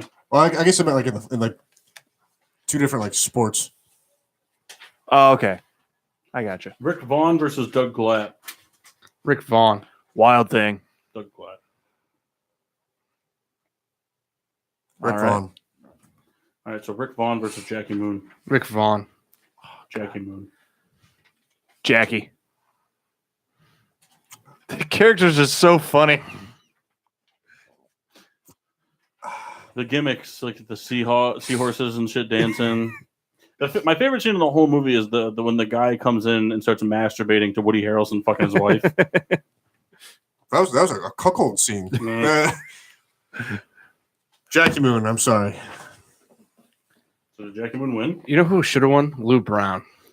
We didn't do it, coaches. We're contenders now. You know what I think of your contract, Dorn? All right, Jackie Moon is the winner of the GSWD fictional sports character bracket. Well deserved. Well deserved. Paul, I'm really happy you bought that board. We're doing another one next hour. I've got a lot of these in mind when I went through 16. Could you do coaches? It was really hard doing the other ones because I had to come up with 68 things. That's why I just stick to liquor and beer. Coaches. So I can think of 68 beers, no problem. But if I had to think of 68 fictional sports characters without touching the same movie twice, we wouldn't do hockey. Well, we could, but it would just be all the Mighty Ducks. Just be all the Mighty Ducks and Doug Glatt. And the Tooth Fairy. That's about it. That's all I can think of. Tooth Fairy. That movie was so bad. It was a terrible movie. It's so bad. It was a terrible movie. Like you think about it, like all these, there's all these movies on there. You want to put you can't put anybody from Remember the Titans. You can't put anybody from We Are Marshall. We Are Marshall or Glory Road, Coach Carter. Now, Remember the Titans. Are those the real names? I know it was based Yeah, on a true yeah. story. Yeah. Come Rudy. on, Michael Orr. Blindside, Rudy, Radio. Radio. Somebody had a group. Comebacks. Yeah, I could have done the comebacks. Yeah. Could have done Angels in the end zone. I've never seen that one. There's also Angels in the infield. Wasn't there a chimpanzee line of movies? Yeah. Yeah, with Brendan Fraser. MVP? Yep. Is that the same one? Yeah, it was the primate bear bud. Yeah. I never. He was I good at remember. hockey. No, what's the one with Brendan Fraser? Was that what you did? The chimp? Wasn't that the same movie? No, I don't. Is it? I thought it was. Brandon Fraser's, I don't know. Are you thinking of George at the Jungle? That's what it is. Blast from the Past? Yeah. He was a shooting guard in that movie, I'm pretty sure. Hey, you guys. Jackie Moon. I gotta watch that movie. It's been a long time. Coffee That movie's Black, so dude. funny. He was a better character. Who was? Coffee Black. Yeah. I mean, what was Woody Harrelson's character's name? Can you pull up the song from Semi Pro that he Yeah. sings? I'll get it up. Just give me a Woody second. Harrelson's character was oh shit, what was it? I don't remember. They traded him for a washing machine. I don't remember his name now. He's a member of the Celtics. He won the ring with the Celtics. I don't remember his name now. I don't remember. Blanking on it. Oh well, I'm gonna look it up. Oh, it's a race. I know he was sleeping with Kyle's sister. No, Kyle's wife. No, it was sister. Who? Jack. Woody Woody Harrelson's Harrelson. character? No, that was his ex-girlfriend, and he was banging. She was married to that guy named Kyle, and he was fucking her. That was her husband. Was it? Yeah, I thought it was her brother. that's even weirder than if he came in and masturbated to them fucking. Paul, you're gonna want the headphones. Oh, is he playing it? Hey, but I think that was the whole point of it. No. That was his wife. I'm like 90% sure it was his brother. You're wrong. I promise you. I'll bet you 2 shots preps that. Okay, I don't know how we're gonna look that up, but sure. It's me, Jackie. This is a great song. That's right. Let's get sweaty. Let's get real sweaty. I'm talking rainforest sweaty. I'm talking swamp sweaty. Let's feel I like the scene too where he gets thrown out of the game.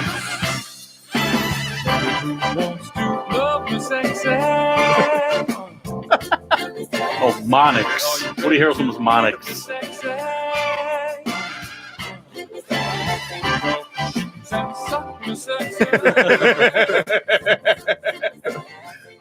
You know, the promotional poster was Will Ferrell completely nude with a basketball in front of his crotch. So funny. It was great.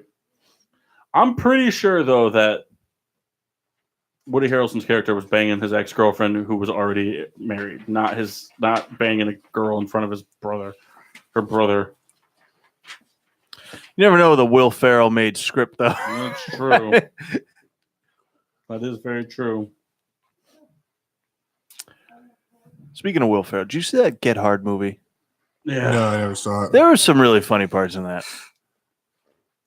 That was during that kind of period of time where the Kevin Hart was just annoying me. See, but I'd watch anything he's in. I love Kevin Hart. It's funny to go back and see a bunch of like older movies like before he got big. Yeah, And like the Scary Movie. yeah. And They didn't even make their budget at the movie theater. for It was semi-pro. It took them $55 million to make the movie, and it only made 43 at the box office. wow. Which is kind of crazy to think about. Like that was before like the big Will Ferrell movies, though, because wasn't semi-pro before like Talladega Nights, Anchorman? I don't think so. Anchorman was pretty early, I think. It was after Anchorman. It may have been before Talladega, but I think it was after. Well, maybe. Yeah, I think it was after Anchorman. I remember when Semi Pro came out, like people didn't like it, and then it kind of caught fire like After the after. fact, It yeah. became more of a cult classic kind Yeah. of thing. That's what Will Ferrell is. He's kind of an obnoxious human being. So funny. I bet he's a real dick in person. Anchorman will be his best work, though. Yeah. The first one, The second one was still very good. it was all right. It was very funny. Oh, The second one was funny, but like to me, they were just forcing well, they dragged out all the characters. Well, no, they dragged it out with him being blind and the shack thing. We're getting really off topic here. That's okay. Yeah, Will Smith is the ESPN caster in that movie, so Yeah, that's right. I'd be curious. Did you though- lose, Kyle? Yeah, it was the boyfriend. I'm just like even for Will Ferrell to have a guy jack off to his sister getting fucked by his favorite Just NBA the way player. like it's portrayed in the movie, I thought it was her brother. It's like Kyle is just like, yep. It's a guy from Hot Tub Time Machine. Yeah, he's in a bunch of. He's weird also shit. the asshole in Harold and Kumar. Yeah, You didn't know that, Kendall. You've never even seen Harold and Kumar. I've seen it. How many times? How long is the movie? Give me the runtime if you've seen it. 2 hours and 13 minutes. That can't be right. Is it? That's probably like 1 hour and 40 minutes. Yeah, probably. I I was think stoners are gonna watch that movie for 2 hours. You also owe this, by the way. So take a fucking sip, jackass. Wow, that was aggressive. Yeah, Kyle, you're being really mean tonight. You're not- for you're not for gonna no do it. reason. All right, I know we'll you, go- and you're not going to do it. We'll go to break a little early. We'll do a 7-minute break again. When we come back, we got some stuff to talk about in the third hour, including another bracket, and we got some stuff to get to. It's a surprise. We'll see you soon.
bell for the bracket break?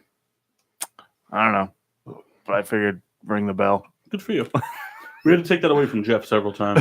I can imagine. Yeah. He's so fidgety. Same with Massey. All right, so we did, and then I Another hit it one. by accident trying to take it away. So coaches, real or fictional? There's no sports breakdown, so we'll go first, just top left. All right, so the number 4 seed, Coach Knox, which was the coach from Angels in the outfield, versus Coach Lou Brown. Lou Brown. Lou Brown. That's from Major League. Yeah, Lou Brown. Lou Brown. Good mustache. Good guy. All right, and then Great Coach guy. 2, number 2 seed is Coach Hoskins, which is from Glory Road, versus the number 3 seed, Coach Bombay from the Mighty Ducks. Haskins. I'm going Coach Bombay. Coach Haskins blew out his knee at a volleyball game. Not tough. Not tough. Need tough. Playing with dedication. Coach Bombay turned a DUI into saving children's lives. Bombay. Bombay. Yeah, Kyle, were you really contemplating? Well, Haskins Dramatic was a great effect. coach. All right, moving down.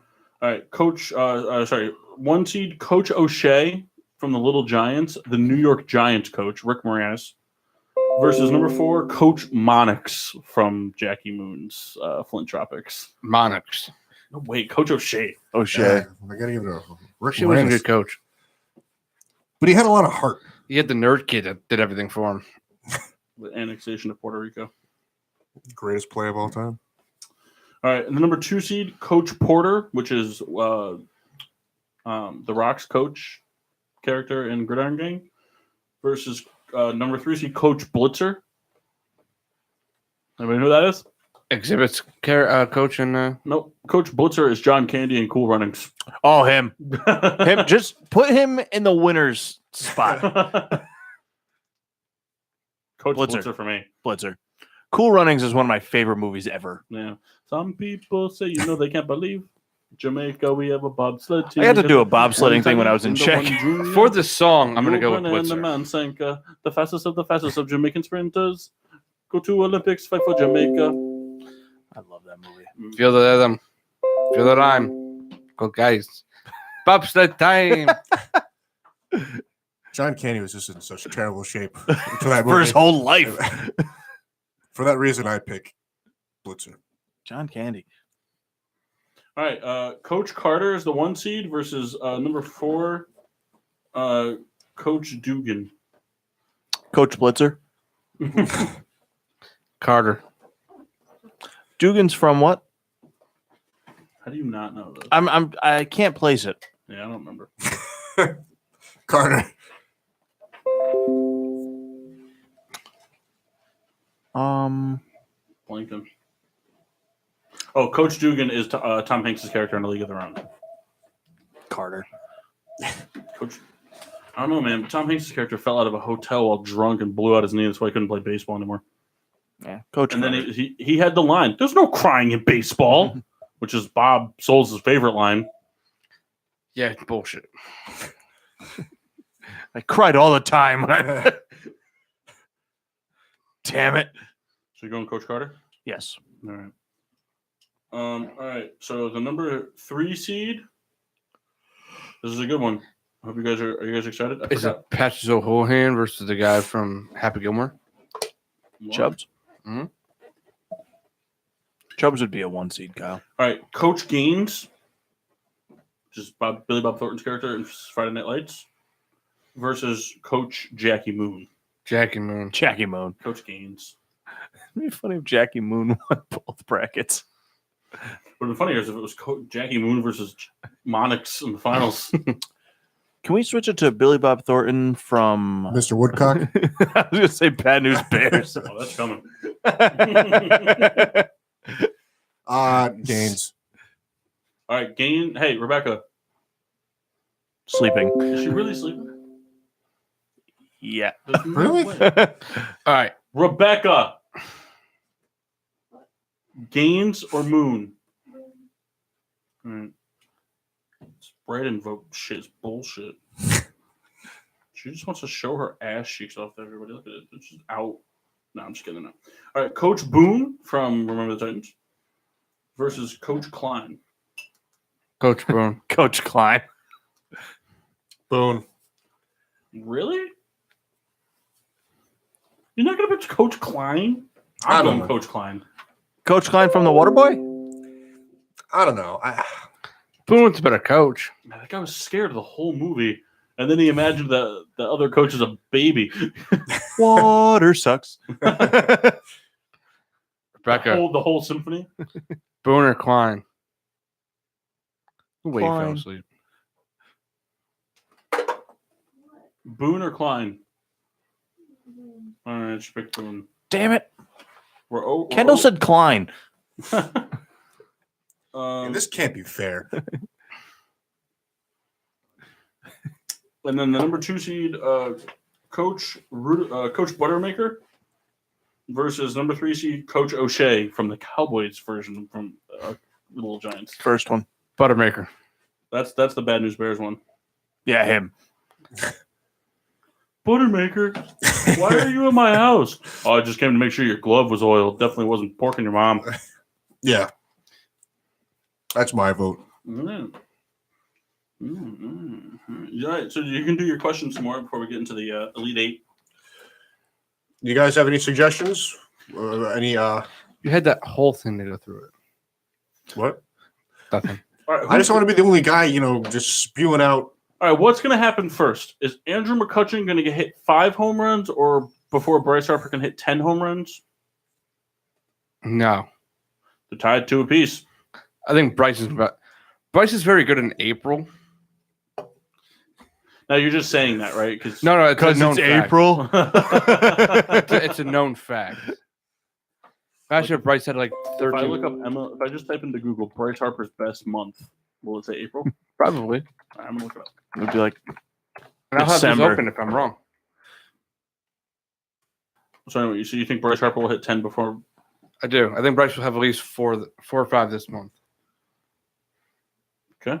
Actually, so that puts him at 6 or 7. McCutchen's not a home run guy. But you don't think McCutchen can get 3 home runs before No. Harper? Private stock. The first article was Harper's always a beast in April.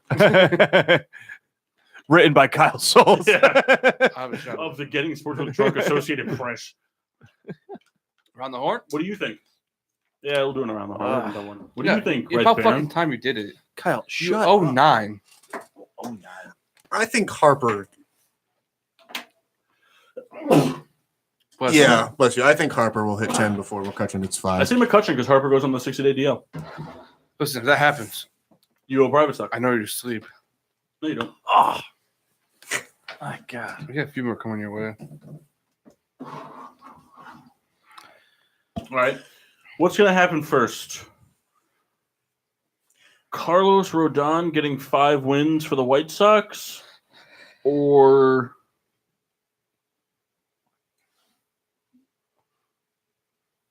Carlos Rodon getting 5 wins for the Red Sox or the White Sox, or Justin Verlander getting 3 losses for the Astros? Verlander getting 3 losses. Guy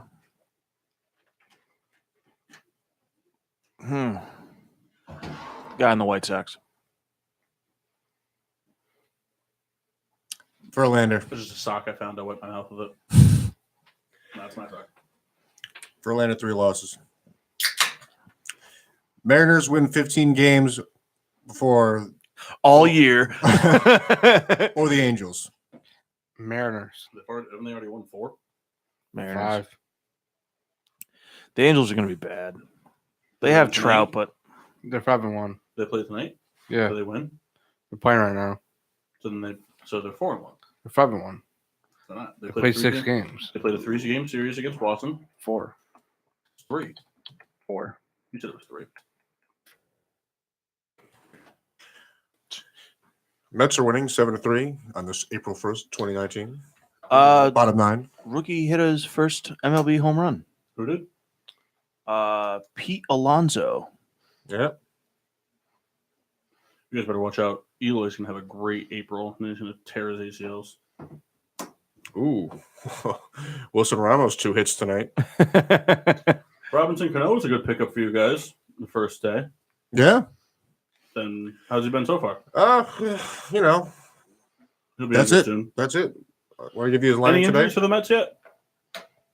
Nothing that significant. Wouldn't it be great if you guys like won your division by like 40 games and everyone just got hurt the first game of the postseason? Like they just saved it for the postseason. It would be very appropriate. All right. What do you think's more likely to happen? The Yankees winning the World Series or the Yankees winning the World Series or the Kansas City Royals making the playoffs? What's more likely to happen? Yankees winning the World Series. The Royals are bad. They beat the White Sox. Say it. Say it. I'm not saying anything. Say it. Yankees. Royals. Do you know what I asked? Royals make the playoffs. Yankees make the World Series. I was just making sure you knew. 'Cause sometimes you like don't focus and like you just come in and answer without actually knowing what the question is. It's like, yep, Reds.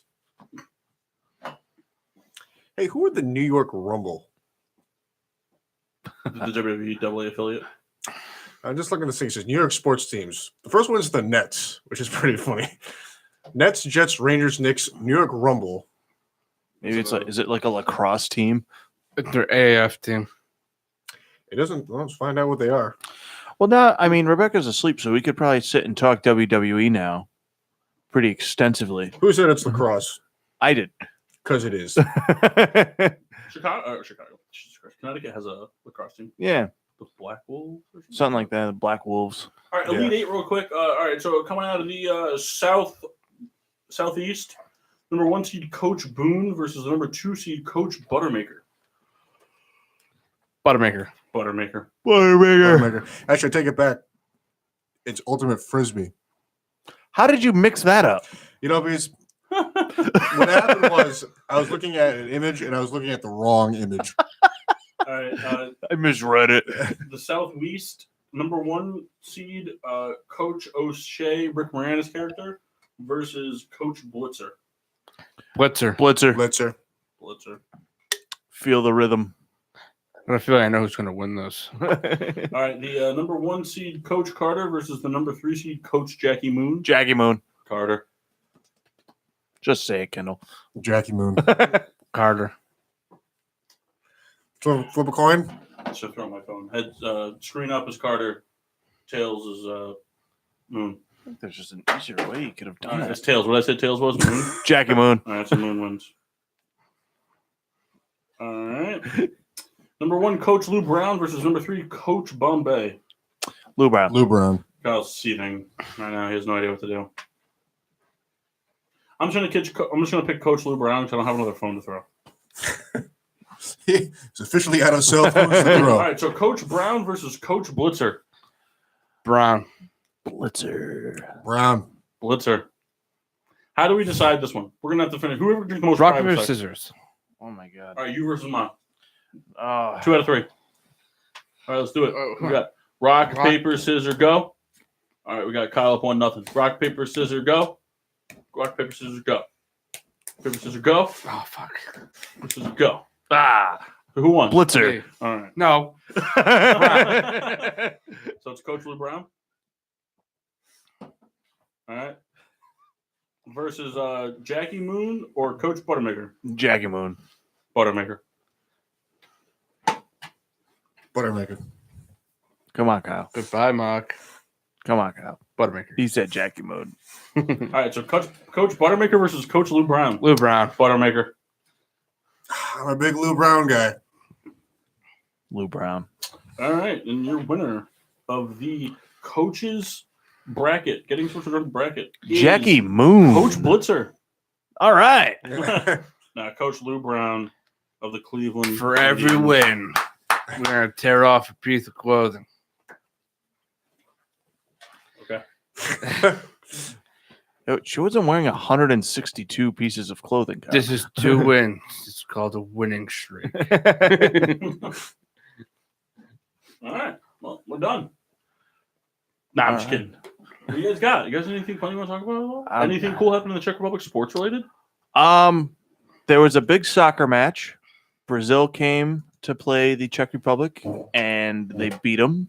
Bad. I think it was 3-1, but I'm pretty sure it was like the Brazil like C squad. Mm-hmm. Other than that, sports wise, nothing was really happening out there. I mean, The Giants didn't come out there and play a game. no. That's a shame. I mean, a lot of people out there were talking about tennis. I forgot what event was happening. Something was happening. We got the Masters coming up in a couple weeks. Yeah. Tiger's back. Kyle, you excited about the Masters? I am. Are you lying? There's a FanDuel tab for it, so he's in. Tiger does well. That's all I care about. If we had the opportunity to broadcast there, would we? Yeah. From the Masters, I would. I'd have to make up everything, but Oh, with work? Yeah. And We have there's a Kettle Eagle on 110. par 9. We have a Kettle 110 at hole 8 and hole 12. that's so awesome. Free Kettle 1. What? See, you have to set up all free, that? Or? free Kettle 1 and Sprites Where is this? at the Masters in Cromwell. Oh my! Hmm? When? When the Masters goes to Cromwell. Huh. I don't know what the date is. Do I have to leave work early again? You have to leave work for the week Oh my! because you can get my VIP ticket, which means that you also get the Kettle 1 Botanicals for free. You get the Kettle 1 jacket. You get to ride around with me in the Kettle 1 golf cart. And most importantly, you get a free engraved bottle of Kettle 1 Gold. Oh, that's cool. Yep. And it's engraved in diamonds. It's not true. I was gonna say what? Swarovski. CJ Anderson's a lion. Real quick, in a game of dodgeball, in a game of dodgeball, who are you picking? Okay. All right. So I'm gonna throw this out there. So we got I don't know if you guys want to write this down because I'm not gonna repeat it because I'm not gonna remember. So you guys need to go off memory or try to write it down. It's up to you. We're either gonna go. Team 1 is fuck, I forgot his name. The guy from Remember the Titans. Oh, Jackie Moon. No, the white guy. Sunshine. No, the linebacker. Gary Bertier. Gary Bertier. Jackie Opie? Moon. The Rocket. So Gary Busey's character from Rookie of the Year. And the Goon, Doug Glatt, with their 5th teammate being Coach Blitzer versus Bow Wow from Like Mike, Kevin Costner from Field of Dreams, Willie Weathers from Gridiron Gang, and Goldberg from the Mighty Ducks with their coach Monix. Team A. I was hoping you were gonna say Goldberg from The Longest Yard. Team A. Team A. Team B. Monix is scrappy. He'll hit that dodgeball right in the jejunum. I gotta go Team A Nah, you don't. Why do you have to? for Gary Busey. You even like Gary Busey. I Can go a you little name bit. 3 Gary Busey movies? I could not. Black Sheep. He was in that. Was he? Yeah. He was the crazy like Yeah. commando guy in the woods Yeah. with the rocket launcher. Mhm. He was in Rookie of the Year. And that's That's about about it. it. 'Cause he's pretty terrible, but he's funny. He was in Drop Zone. He was the bad guy in Drop Zone. Wesley Snipes movie about parachuting. I've never seen it. It's very good. Guy gets parachuted into electrical wires, dies. Oof. Crispy. All right, so we got another sports question for you guys. Come on, Nothing. what's the laugh for? I'm just like delirious. I'm so tired. So if we did a 5-on-5, I shouldn't say 5-on-5. So you bring 9 people, okay? You bring 9 people. So you're gonna play a game of baseball, or you're gonna have a game of softball. You know, pitcher and all the fielders and whatnot. You're gonna play 9-on-9 football, like offense, defense. You play both positions. 5-on-5 basketball with subs, full game. Full court. What? Full court. Full court. Yep. And then we'll call it like running street hockey. It's just to save him So from some roller rollerblades. hockey? Huh? Roller hockey? Yeah, but with But running. flat foot? Yeah. And it'll be 5-on-5 with subs, full game. Full length court. Pads? No. Checking allowed, though. All right, so the 9 best players that you can think of off the top of your head, you don't have to share them if you don't want to, but the 9 best players from the LA Rams versus the 9 best players from the Boston Red Sox. Who's winning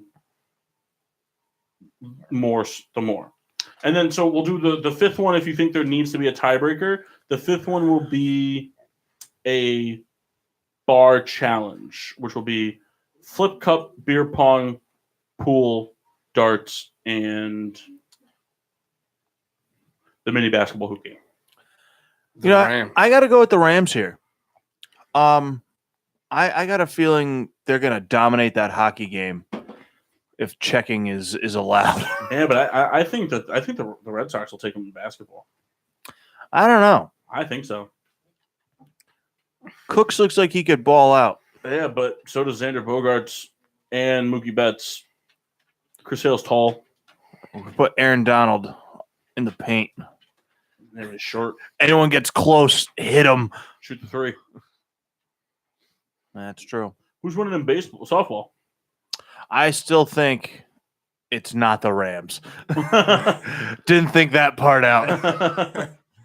Could you imagine the Rams beat the Red Sox in a so big softball game? They could, I guess, maybe, right? Maybe they'll have a tough inning. They won't adjust. Clay Matthews broke his nose in that softball game once. So you're picking the Rams? I think the Rams would win, yes. What's the final score, though? 3-1? 3-0? 3-2? 3-1. 3-1, so it doesn't get to the bar games? No. All right. So what do they lose, softball? Yeah. They lose pretty bad in softball. Okay. Souls? Rams 4-2. There's only 5 events. 3-2. Okay. What do they win? What 3 sports? Football, hockey, and bar games? Yeah. Okay. Rams win football, hockey, basketball.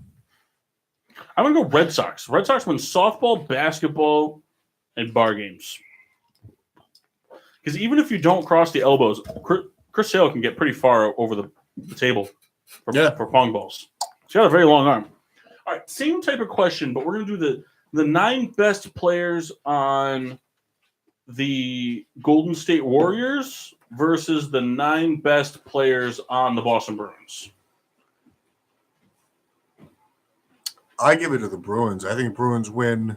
Bruins are winning football. I think. Well, see, that's the thing, though. You remember the basketball players are so tall. Imagine Kevin Durant. Chara is going to cover him. No, you know what I'm saying. Kevin Durant's 6'7". Who's going to cover? You just throw it up. Kevin Durant's like, yep, got it. So I mean, I think the Warriors have to take basketball and football. I agree. The hockey team takes hockey, and I think that they could take softball too. I think it comes down to the drinking games. I think Beer, softball, Comes down to drinking games. hockey players. Yeah. They don't have a cutoff. That's fair. All right, we got another bracket. Souls' worst moments. And the winner is all of them. I was looking for my phone. I can't find it. You threw it. Yeah, I remember that now. So, I don't know. What time is it? 10:32. It's only 10:32. Yeah. we have not had our A game tonight. No, This is a rough Monday for us. You know, I'm 3 hurting. of us went to the Phillies game last night. We got stuck in traffic and stuff. We didn't get home till 3:45 in the morning. We all had to work. And then Makshin's suffering from 45 hours of layover, I'm hurting dragging, jet lag type of thing. So I guess we'll bring this topic of discussion up then. So the Raiders just recently signed Isaiah Crowell, and they're looking at another running back. I forget who it was. Who was it? Souls, do you remember the other running back the Raiders were looking at? I can't remember who it was. It was somebody, like, it was a name. And I can't remember who the hell it was. Just like a random free agent or like someone that was Not C.J. Anderson. No. It was like, I don't know. Run back from where? The Raiders were looking at another running back today. I can't remember who it was. But didn't they also sign Brandon Marshall? They signed Isaiah Crowell and Brandon Marshall. Right, but they were looking at linebacker Brandon Marshall. They're also looking to trade for Emmanuel Ogbah from the Browns. He just got acquired. Huh? He just got traded. Who did Chiefs, right? Yeah, they trade him to the Chiefs? or Eric Murray. I also think that Duke Johnson might be on the move to He Tampa. requested a trade. Yeah. I think he's going to get traded to Tampa for Gerald McCoy. That would piss me off. I think the Browns would get Gerald McCoy, and then they would give up Duke Johnson and maybe like a second-round pick Where does Duke Johnson want to leave? because he knows once Hunt comes back, he's not going to be the featured back. He's not going to be the featured back anyway. Who's going to take his spot? Nick Chubb. No, Absolutely. guy's got a little dick. Raiders also signed Luke Wilson. The actor. Ooh. I think Nick Chubb will probably go somewhere like in this like Jacksonville area. Nick Chubb's not leaving. Duke Johnson. Duke Johnson, I think Duke Johnson goes to Tampa. I think they work out a deal. They get Gerald McCoy. Miami. No, Tampa. I get what you're saying, but I'm just saying other teams. No, you just don't want them to get Gerald McCoy. I don't think they'll trade for Joe McCoy anyways. The Tampa Bay Buccaneers want to trade Gerald McCoy. They're dumb. They'd want to trade him because they don't think he fits their defense anymore. Seattle back at it, by the way. They're already up 2-0. I thought you were talking about the Seahawks. That's why I was like, what? Legion of Boom is back. And better than ever. Tim Beckham, three home runs, 8 RBIs, 458 batting average. He should start like a Twitter war with Gordon and like hit it like Beckham. I've tried to start Twitter beefs and no one's biting on it. Yeah, because nobody really cares about Martellus Bennett. I think we just haven't like Michael Bennett. I was gonna say Michael Bennett cares about Michael Bennett. we just haven't said the right stuff. I think we got to get like really personal. You suck at having Having nothing. you can go anywhere with that. Yeah, we all know where I'm going. Oh, they got Landry Jones, too.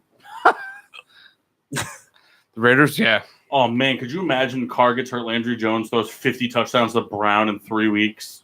They win the Super Bowl together. How mad would you be, Kyle? Won't happen. It doesn't matter. It's not what I asked. Yeah, be pissed. That's what I wanted.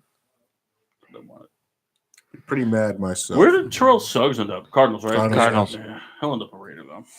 Remember when like the Raiders like 8 years ago signed all those really old defensive line players that all left teams? Like they got Nick Roach, they got Justin Tuck. Justin Tuck. Yeah, they just signed a bunch of Richard 30 Seymour. Yeah, they sound like Lawrence Timmons was looking at them before he went to the Dolphins. Like they were signing like all these 35-year-old and older defensive players. Their defensive average age to start the season was like 31. They're bad. That's one guy I really wish he didn't leave Pittsburgh. Do you know that so far in Timmons. Derek Carr's career? Oh, Lawrence Timmons. I liked him a lot. Do you know that so far in Derek Carr's career, he still hasn't been sacked as many times as his brother was in his rookie season? Wow. That's a cool stat. That poor. That Texans team was horrible. They've all not been that great. Some of them were a little better than others. Yeah. But It's Matt Schwab time. they've had the unfortunate. It's like the NFC North has had the unfortunate of playing with an elite quarterback that just handed the torch off to another elite quarterback. Yeah. The thing is, like David Carr wasn't bad. Defensive line was just that bad. I saw this thing the other day that I don't want to say it made me happy because there's a lot of arguments to be made for and against it. So it's not like it's all people are stupid. But actually, I saw this really intriguing article about why Aaron Rodgers is not considered a top 5 quarterback all time. Oh, what are they saying? And they're just talking about like his completion percentage isn't as high as it should be. He hasn't. It's not like he consistently wins his division and makes the postseason every year, and things like that. And he's only won one Super Bowl, been to one Super Bowl type of deal. They broke it down like postseason resume is that of Drew Brees, but he'll never catch Drew Brees in statistics. And I think the guy ranked his top 5 quarterbacks all times were. I don't remember the order, but I know it was Tom Brady, Peyton Manning, Joe Montana. I think it was Drew Brees and Favre. I think were his top 5. Do you think Aaron Rodgers is a top 5 quarterback right now, all time? no. No, Do you think he will finish top 5? Yes. I don't know. I I think he could. I think he could too, but I think he needs that Super Bowl to do it. Because he's not going to catch the records. He's No. not. He's already, what? Isn't he 36? 34? He got a late start. Yeah, He real didn't- late start. He sat behind Favre for a while. He's in his mid to upper 30s. I Yeah, think he'll never catch those stats. no, he'll never catch Brady and Manning and Breeze and all those stats. He'll never be in the top, And so, like, statistical wise, he'll always be below Marino, which Marino will probably be like the fourth best statistical guy after Brady retires and Breeze. Yeah, I think you're right. He would have to go to like win another Super Bowl. I think you have to win another Super Bowl to be considered a top 5 quarterback all time. I mean, Montana's got all the postseason accolades you could want. Brady's got all the postseason accolades you want and the tenured career with the statistics to back it up. Peyton Manning's got 2 Super Bowls and all the statistical accolades. Drew Brees has literally all the statistical accolades and won the Super Bowl. So, like, for me, like, can you really put Aaron Rodgers over Drew Brees? No. Like, Drew Brees has more He's better statistically. He's won the same amount of Super Bowls. They've probably been to very similar postseason. They probably have similar postseason appearances and records. Because the Saints usually, when they go to the postseason, at least win a game. He's 35. And he's 35. So, I mean, what's he got? 5 more years at most in him? And he's got injuries. Yeah, I was gonna say I don't think he lasts. Like, another Brady 5. doesn't, like, that's why Brady doesn't have the injury thing with him. Peyton could have probably gone longer if he didn't have the neck thing. And Favre got hit every time he touched the ball, pretty much. Brady's been well protected throughout his career, and other than that one injury against the Chiefs, has he really ever been injured? No. Same thing with Drew Brees. Has Drew Brees really ever been injured? Not Only since his shoulder. Diego. Rodgers already has, 2 collarbone issues? Yeah. He broke his think- collarbone twice. He had his ankle injury last season that's shaking him up. And he doesn't really have the weapons this year. I mean, Yeah, and another thing too, we don't know these guys personally, but I think Breeze has a bigger heart to play than Rodgers does. I mean, Breeze is more of like a rah guy. Rodgers is kind of he complains and sits back. I think Rodgers could get himself in a top 5 discussion, but I think he has to win another Super Bowl to do it. Yeah, I agree. Because like I said, he's not better than Brady, and he's not better than Manning. If he wins another Super Bowl and Breeze doesn't, you could make the argument for him better than Breeze. But until he does, like I said, they've both been to the same amount of Super Bowls. They've won the same amount of Super Bowls. And I feel like I have to look it up, but I feel like their postseason resume is pretty similar. What if he went to a Super Bowl and lost? Does that put him over Breeze or no? I think that makes it more tied with Breeze because Breeze is by far better Yeah. statistically. I agree. I think it depends on who they play. What do you mean? I don't think that matters. What do you mean? I think if he goes out there and he throws for like 400 yards, 3 touchdowns, and they lose, I think he's better than. Like, I think all-time status, he'll jump Breeze. I don't know though.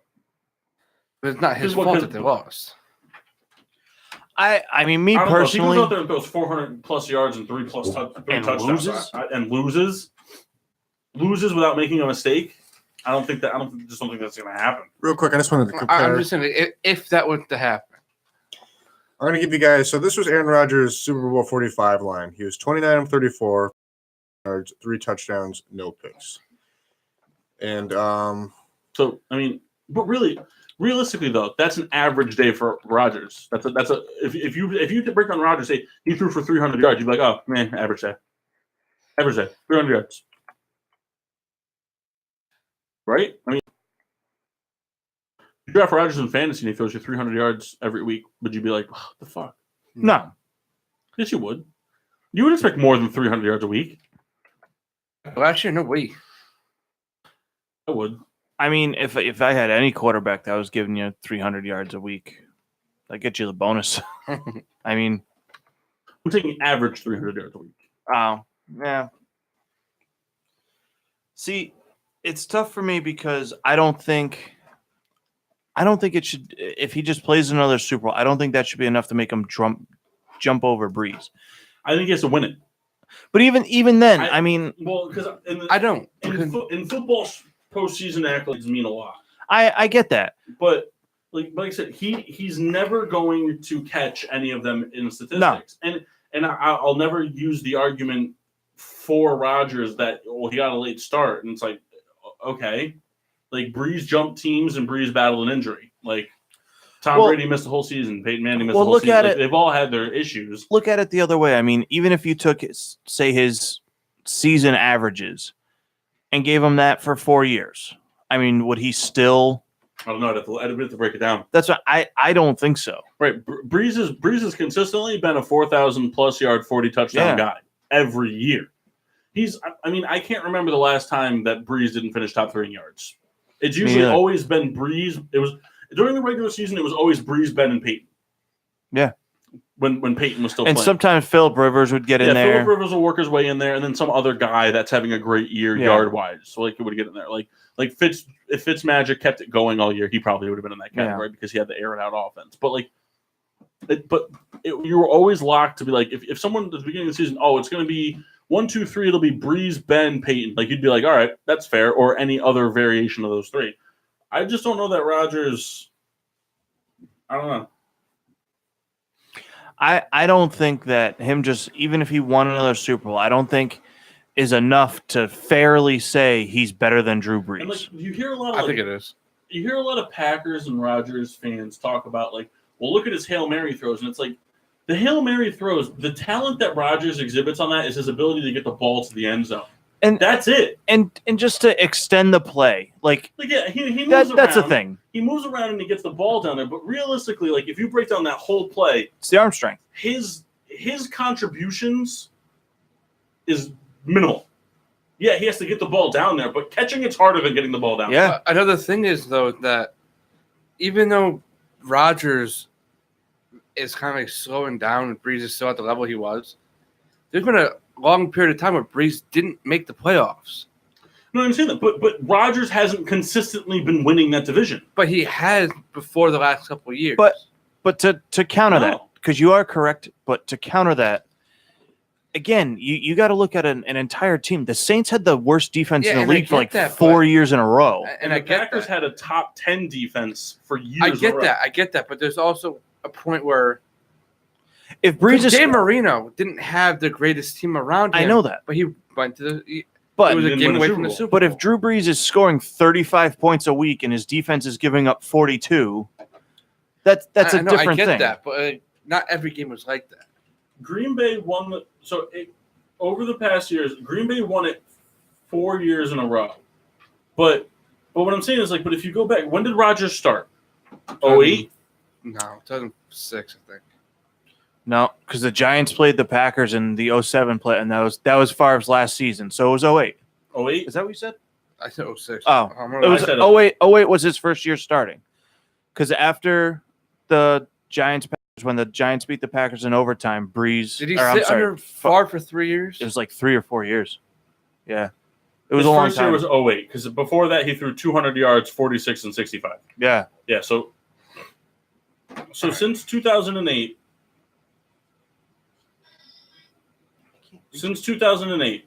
for Rodgers, he has the Vikings won his first and second year, then the Bears won, then the Packers won 4 in a row, then it was the Vikings, the Packers, the Vikings, and the Bears. So he's only won it 5 years since 08. But did he make the playoffs the other years? What? Did he make the playoffs the other years? Oh, I'm sure he made the playoffs a couple times as a wild card. My thing is, even though Breeze didn't have the defense or anything, I get it. He didn't win the wild card. He had to win the division. But my thing is that Rodgers, he went to playoffs all those times. He only won once. But all those other teams at that time were very right. Okay, but combat it with this: before Michael Thomas, name a Pro Bowl, name a Pro Bowler besides that wasn't a running back or an offensive lineman on the New Orleans Saints teams. Technically, Marquise Colston. No, Marquise Colston, but he didn't go. But he didn't go to the Pro Bowl. Jimmy Graham, I'm sorry. So Jimmy Graham, that's it. But Jimmy Graham, Jermichael Finley made the Pro Bowl. Jordy Nelson's made the Pro Bowl. Randall Cobb made the Pro Bowl. Because of Devontae Adams made the. Because of who? Rodgers. So then every single player that's ever suited up on the Saints offense should be a Pro Bowler. They should because of Breeze. I agree with that. They should be. But they weren't. Is the thing? Yeah, I get that. Jordy Nelson, Randall Cobb, Devontae Adams. There's been running back. Eddie Lacy made a Pro Bowl. Jermichael Finley. There's been other running backs that have made it. Outside of, I get that, but those other same players should have been. I personally, Marquise Colston should have been a Pro Bowler 3 or 4 times. I understand that, but even outside of Marquise Colston, we're still talking at least 5 to 1. Devery Henderson and Devery Henderson should not have been a Pro Bowler. No, I'm not saying. I'm saying Devery Henderson shouldn't have been a Pro Bowler. name me Lance Moore. name Robert me, Meacham name me 4 receivers on the team last year. last year. Michael Thomas. Hold on. Well, there was Cam Meredith. That played the whole year. Okay. It's not a white guy. Cadet. But you see what I'm talking about right now? I get and what you're saying. they should have been in the NFC Championship game. See that's the thing too is, Breeze and the Saints as an organization has had some like really heartbreaking playoff, and it's hard. Like I hate the Super Bowl comparison only because winning a Super Bowl is a team thing. I love Jeff to death, but I'm happy they don't make it. But really, like winning a Super Bowl is a team thing, and win or lose. Plays, obviously, the quarterback has to make plays, but I think if Rodgers wins another Super Bowl, I still don't think that makes him better than Drew Brees. Well, I personally think it does. Rodgers was never terrible. He's been hurt a lot. When was Brees ever terrible? He wasn't great with San Diego. I'm not saying it was terrible. I wouldn't Okay, but that you know what I'm saying. You know what I'm saying. You're talking his rookie in his sophomore year. That's not what I'm saying. I'm saying he wasn't great. That's what I'm saying. I'm not saying he was terrible. I understand what you're saying, but I think that when Breeze was playing in San Diego, offenses were still kind of it wasn't this explosion. Like I mean, to have LaDainian Tomlinson is a huge benefit. You No, he didn't have the weapons he had in like. All right, hold on. Because like San Diego had weapons at the time. I guess what I'm saying is that he didn't have to throw for 4,000 yards. yards. Let's break it down this way. He didn't. Let's break it down this way. All right, we'll do this real quick, and then But we'll like he do our didn't throw that reviews and our much in plugs. New Orleans last year. Hold on, we're gonna Kamara do this and Ingram. You got to think about it. real quick. Let's do this. In every season, Drew Brees is going to give you what? Who's a better pocket passer, Brees or Rodgers? Brees. Pocket Brees. Who has better mobility? Rodgers. Okay. Who's got a better deep ball? Rodgers. I think that's fair. I think Rodgers has a better deep ball. Yeah, Okay. Who's got better pre-snap decision making? Brees. Brees. I don't know. Brees. I think Brees 100% does. I've seen him make a lot of mistakes. Breeze's mistakes come off of forcing passes deep down the field. But you see what with that Rodgers too, though. You see with any quarterback though. That's what I'm saying. That's where Breeze's mistakes don't come from reading defenses. Brees makes a lot of decisions where like he shouldn't throw like in the playoffs last year, he threw a pick on the ground. Like, he tried to throw it away. I think Brees is better. I think Brees has a higher football IQ. I agree. I personally don't. I think okay. Well, then what do you think, Kendall? Brees or Rodgers at pre-decision making, pre-snap decision making? I would go Breeze, but it's a bias in my point because I dislike Rodgers. No, why does that have to be a bias though? There's no bias to it. I just personally think I hate Rodgers too, but I'll vote for Rodgers for the better deep ball and the better. I mean, I just think Brees has a better pre-snap decision. I guess what I'm saying is that for me that is kind of a more equalizing, argument for me. I don't know. I give it a Breeze, but I think Rodgers is not far behind. I guess. No, so okay, fine. Who's got better leadership? Brees. I think Brees does too. I'll say Brees. Okay. Oh, I had some more of these. Right. Rodgers is a douchebag. He falls under the quote unquote Ben Roethlisberger status. If you're gonna say that, Don't quote unquote. No. He is. you think Roethlisberger's an asshole? I didn't. But Kyle, the I entire- never said that. But everybody else thinks Roethlisberger's a good leader. Who's everybody else? The offensive line. That's 5 guys. Terry Bradshaw, Bruce Arians, Mike Tomlin. I'll take all those opinions instead of those 2. Kyle, but it's more than 2. No, it's you're not. You're gonna bring up the same argument. No, I'm not. you are. You're gonna say Ben's a bad leader. I when didn't say that. Everybody else besides the 2 Nobody here quote-unquote said that. guys that want the ball don't. And Le'Veon Bell was just saying shit so he didn't feel like an asshole for getting less money. Who's better at extending the play? Rodgers. Who's better clutch? Rodgers. Brees. I'd say Rodgers. Brees. When they went to the Super Bowl, the year they went to the Super Bowl, Brees brought them back from behind in both the NFC Championship game and the divisional round, and then won the Super Bowl. And in that same postseason, Rodgers failed to drive them down the field in the fourth quarter to win the Super And Bowl. Brees failed to go down the field against the Rams in the post in the One overtime. game.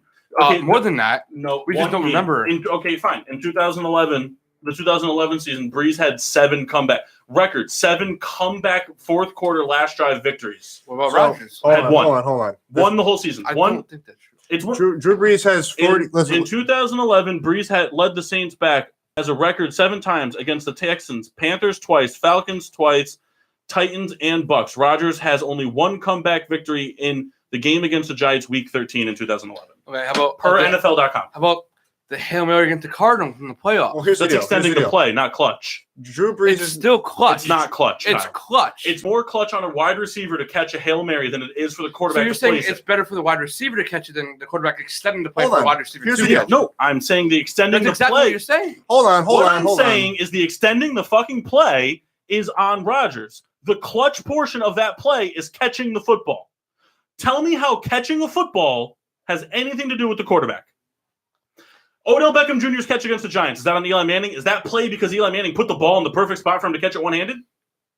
No, that's So you're Odell. saying it was luck for Breeze to throw the ball and him to catch it.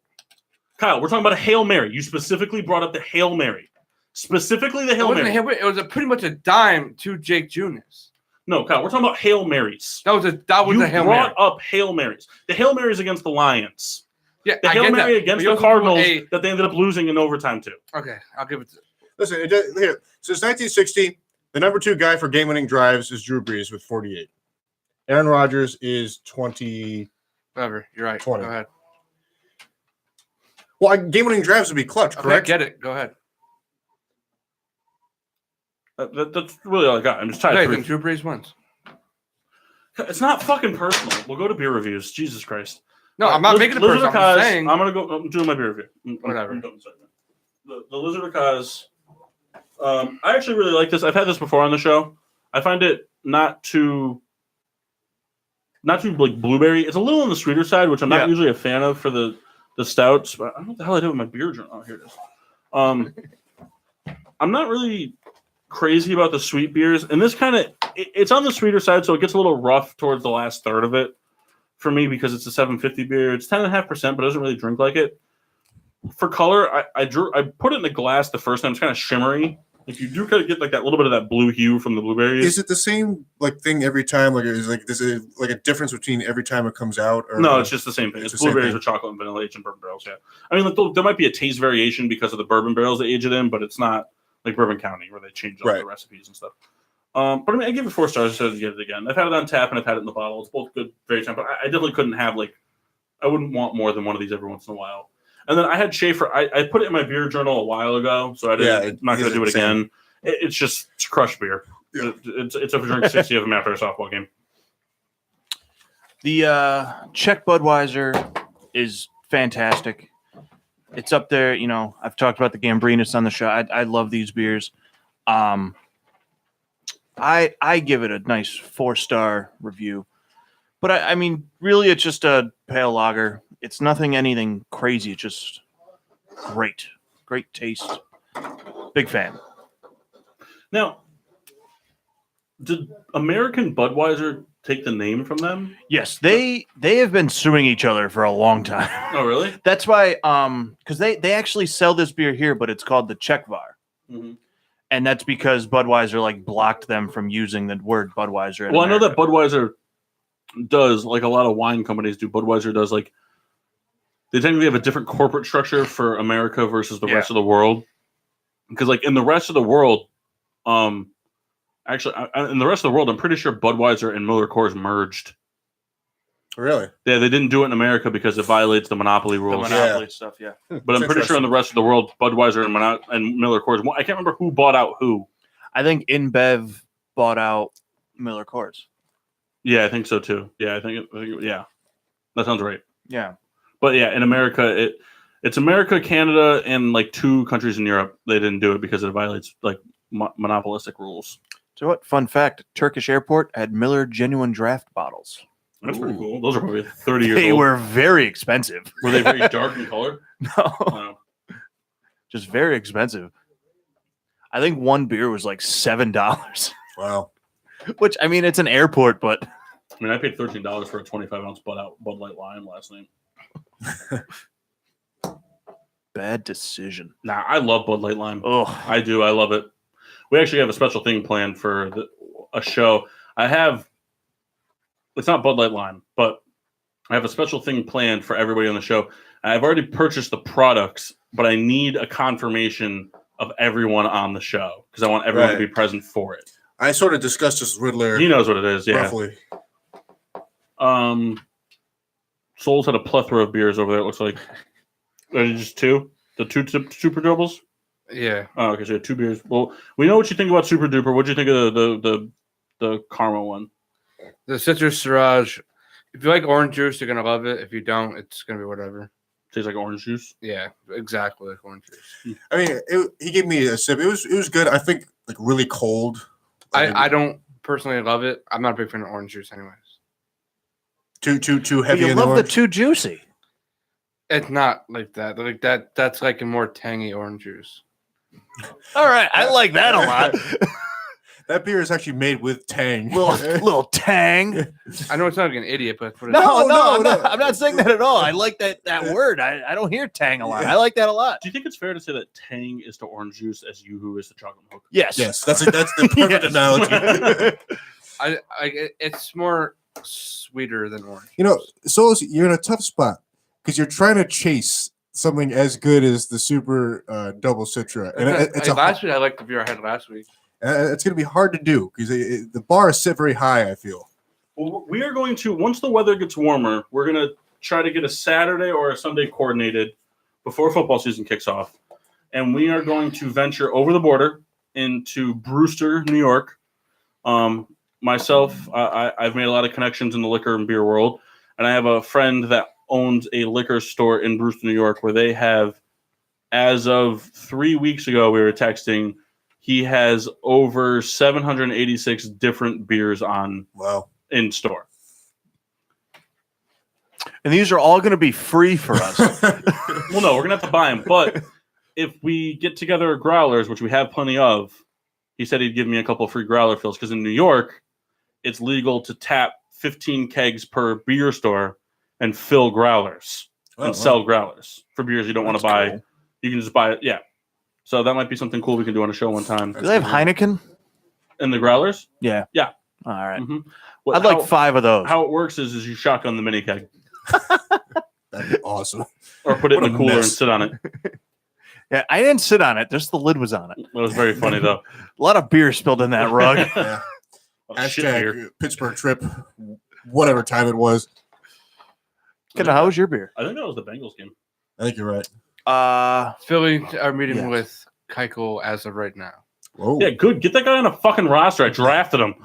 He's not playing. Get the fucking arm dude out there. Is that Keuchel right? That's him, the arm No, guy? it's Kimbrel. Whatever. Another Bicep. thing is that Harper was going to go back to Washington until they lowballed him with like a $224 deal. $220 million deal. Yeah, we know what you meant. $224, Bryce. That's the best we're giving you. You know what I meant. Where do you I want? know. Where do you I want to park? Could you imagine if Bryce Mock saw the. But could you Yeah. imagine if Bryce turned it down, right? So say he turns it down, right? And all of a sudden he gets like a thing, right? And it was like, oh no, sorry, like you misread the contract. We were going to offer you $242 per hour you were at a game, Wow. which still doesn't. I don't think it adds I up. know. Because I think right now he's making like $22,000 an hour. Real quick. What's the average game cost? Average game last 3.5. 3.5 hours. In my opinion. It's like 3.5, 4. If No. it's the Yankees Red Sox game, 7. I would say 3.5. So I'll say 3.5. And what was the number? 224. Yeah, 224. We can talk while I'm doing I'm this. gonna do my beer review real quick. Yeah, go ahead. So I had the How much, is he Gunner's making, daughter. how much is he making a year? Sorry. Sorry. How much is he making a year? 330. 25 a year. Not close. Not close. He'd make $150,000. You know what I'm saying? Like, imagine like there was like a poor lingo thing in it. Like, it was like, oh, like no, you're gonna be making like $234 million a year. I think when it's all said and done, he's going to Oh. be very happy he's spending time in Philadelphia. Well, we'll see. He's just happy to be playing baseball. I think the thing with Harper is I think Harper wanted to do the one big contract where he got paid because he wanted to get the lockup for his money. And like, because he had fun in the Nationals. He just didn't look like he had a lot of fun last year. I think it's because he was overthinking like this free agency thing coming up. That's why I think he wanted such a long-term deal, because he's still young. He's still a kid at heart, really. He just wants to play baseball. Like now, he's just got the next 13 years locked up in Philly. Like and it's not Philly. I think it would be anywhere. If he signed it with the White Sox, the Padres, the Brewers, the Dick Fucks, anybody. I just think it would be like, okay, now I know I'm here for 13 years. Yeah. I'm getting the money that I want. And everything's fine. And now it's just like, let me play baseball and enjoy life for 13 years. We also don't know how they think about with their family life. That's true. It's you see a lot of that with the NFL. The NFL is the one sport that you don't see it as much. Like you talk about all these players and stuff like this, and you don't take their personal lives into consideration. Where, I mean, you got to figure for an NFL player. I mean, like it's a lot. Yeah. It's a lot. A lot of NFL players, their families don't live in the city they play in. Like for example, like Bryce can raise his family in the same state, same school. Their kids don't have to change schools or anything. You mean he can drive back to Washington? You know what I'm saying? He can stay in Washington. Yeah. He's saying what you're saying. I'm just saying, like, I don't think we ever take that into consideration. No fan takes personal like they just announced he's having a kid today. Well, no.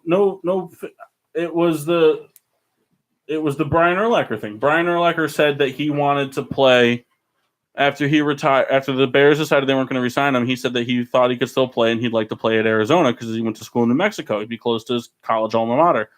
And his wife said, "She's like our kids are 13 and 9. I don't want to move them out of school." So Brian Urlacher just retired.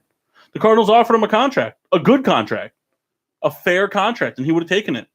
But his wife's like, do you really want to go play football bad enough to the point for 2 years where we have to move our kids? Like, you know what I'm saying? But it's that family. Absolutely. It's the personal side of things that you don't see. Actually, did you see that the shameless plug Elvis Duran in the morning show? Did you see that Froggy met Tim Tebow? Oh, that's awesome. He met him at a golf thing. Really? The Tebow Invitational or something like that. I got to get to a Binghamton Mets game this year. Oh, no, he's in AAA now. You can still go to a AAA game. Who's AAA in Connecticut? Nobody. You can still go. I'm not traveling out of state for a minor league game. Well, I'm not. What if we go for the whole series? I don't know. I already got your birthday present. It's a custom-made Tebow's Mets Yankee shirt. So you think Kendall knows that we already signed off the show and we're just waiting for him to push the button? No shot. It's 6 tickets to a Yankee game. All right, well, Kendall, did you do your beer plug real quick, and then let's do some social media. Socks, all of us. It's classic getting sports with drunk to be 6 minutes past cutoff time, and now we're coming up with conversation. So but you're also very drunk. I mean it. So I had the Gunner's daughter from Mass Landing in. How you guys doing on your depth of your beer journals, by the way? Sorry, not to interrupt, but I know Kendall can't just get this beer review out. I'm that far in mine. I'm halfway. I still got a lot of space. All right, go ahead. Mass Landing from Maine, about 5.5%. I don't know how much I might it take costs. Kyle's news it for myself. Go ahead. Probably better off. It was very good. I liked it a lot. I gave it 4 stars. I would 4? I gave it 4 stars. You only give it 4? I only gave it 4 stars. Oh man, I'm kind of stingy though. We all know this. I'm a stingy guy. yeah, but 4? Well, no beer can be 5 Name me a stout you've had better than that. Guinness. I will shoot you. If you say that. No. But I haven't ranked really anything higher than especially for a stout. Most of the stouts I've had on the show were like 3s, 2.5. So you haven't ranked a beer higher than 4 stars yet? No, I think I've ranked 3 beers at 4.5. I've had a few 5s. I haven't ranked anything higher than this. You can I've give had a halves, 4. you know.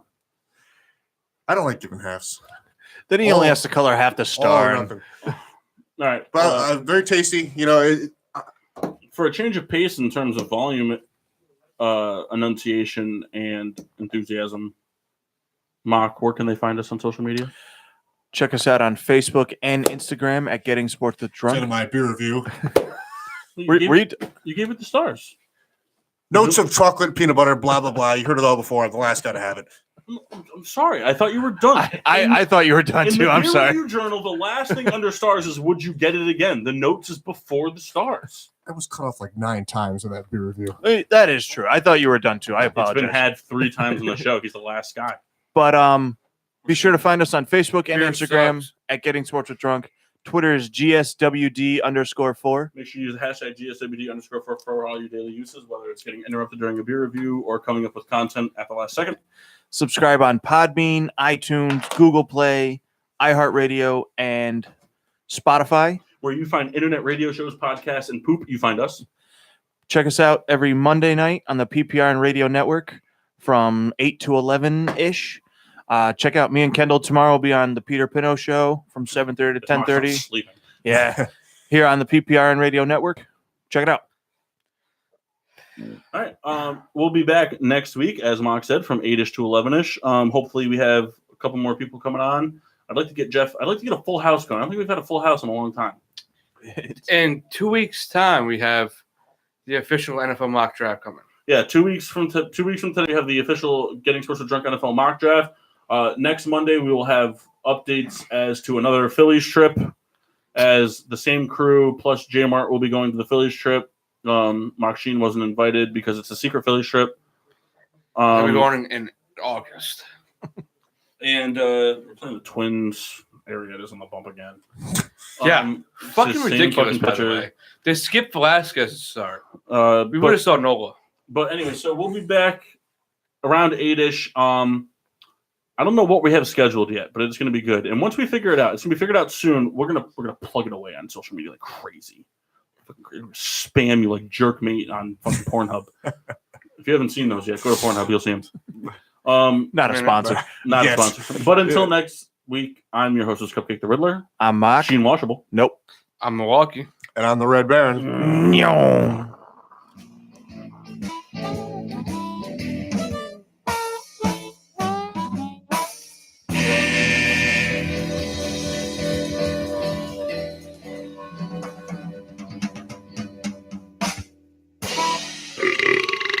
Yeah.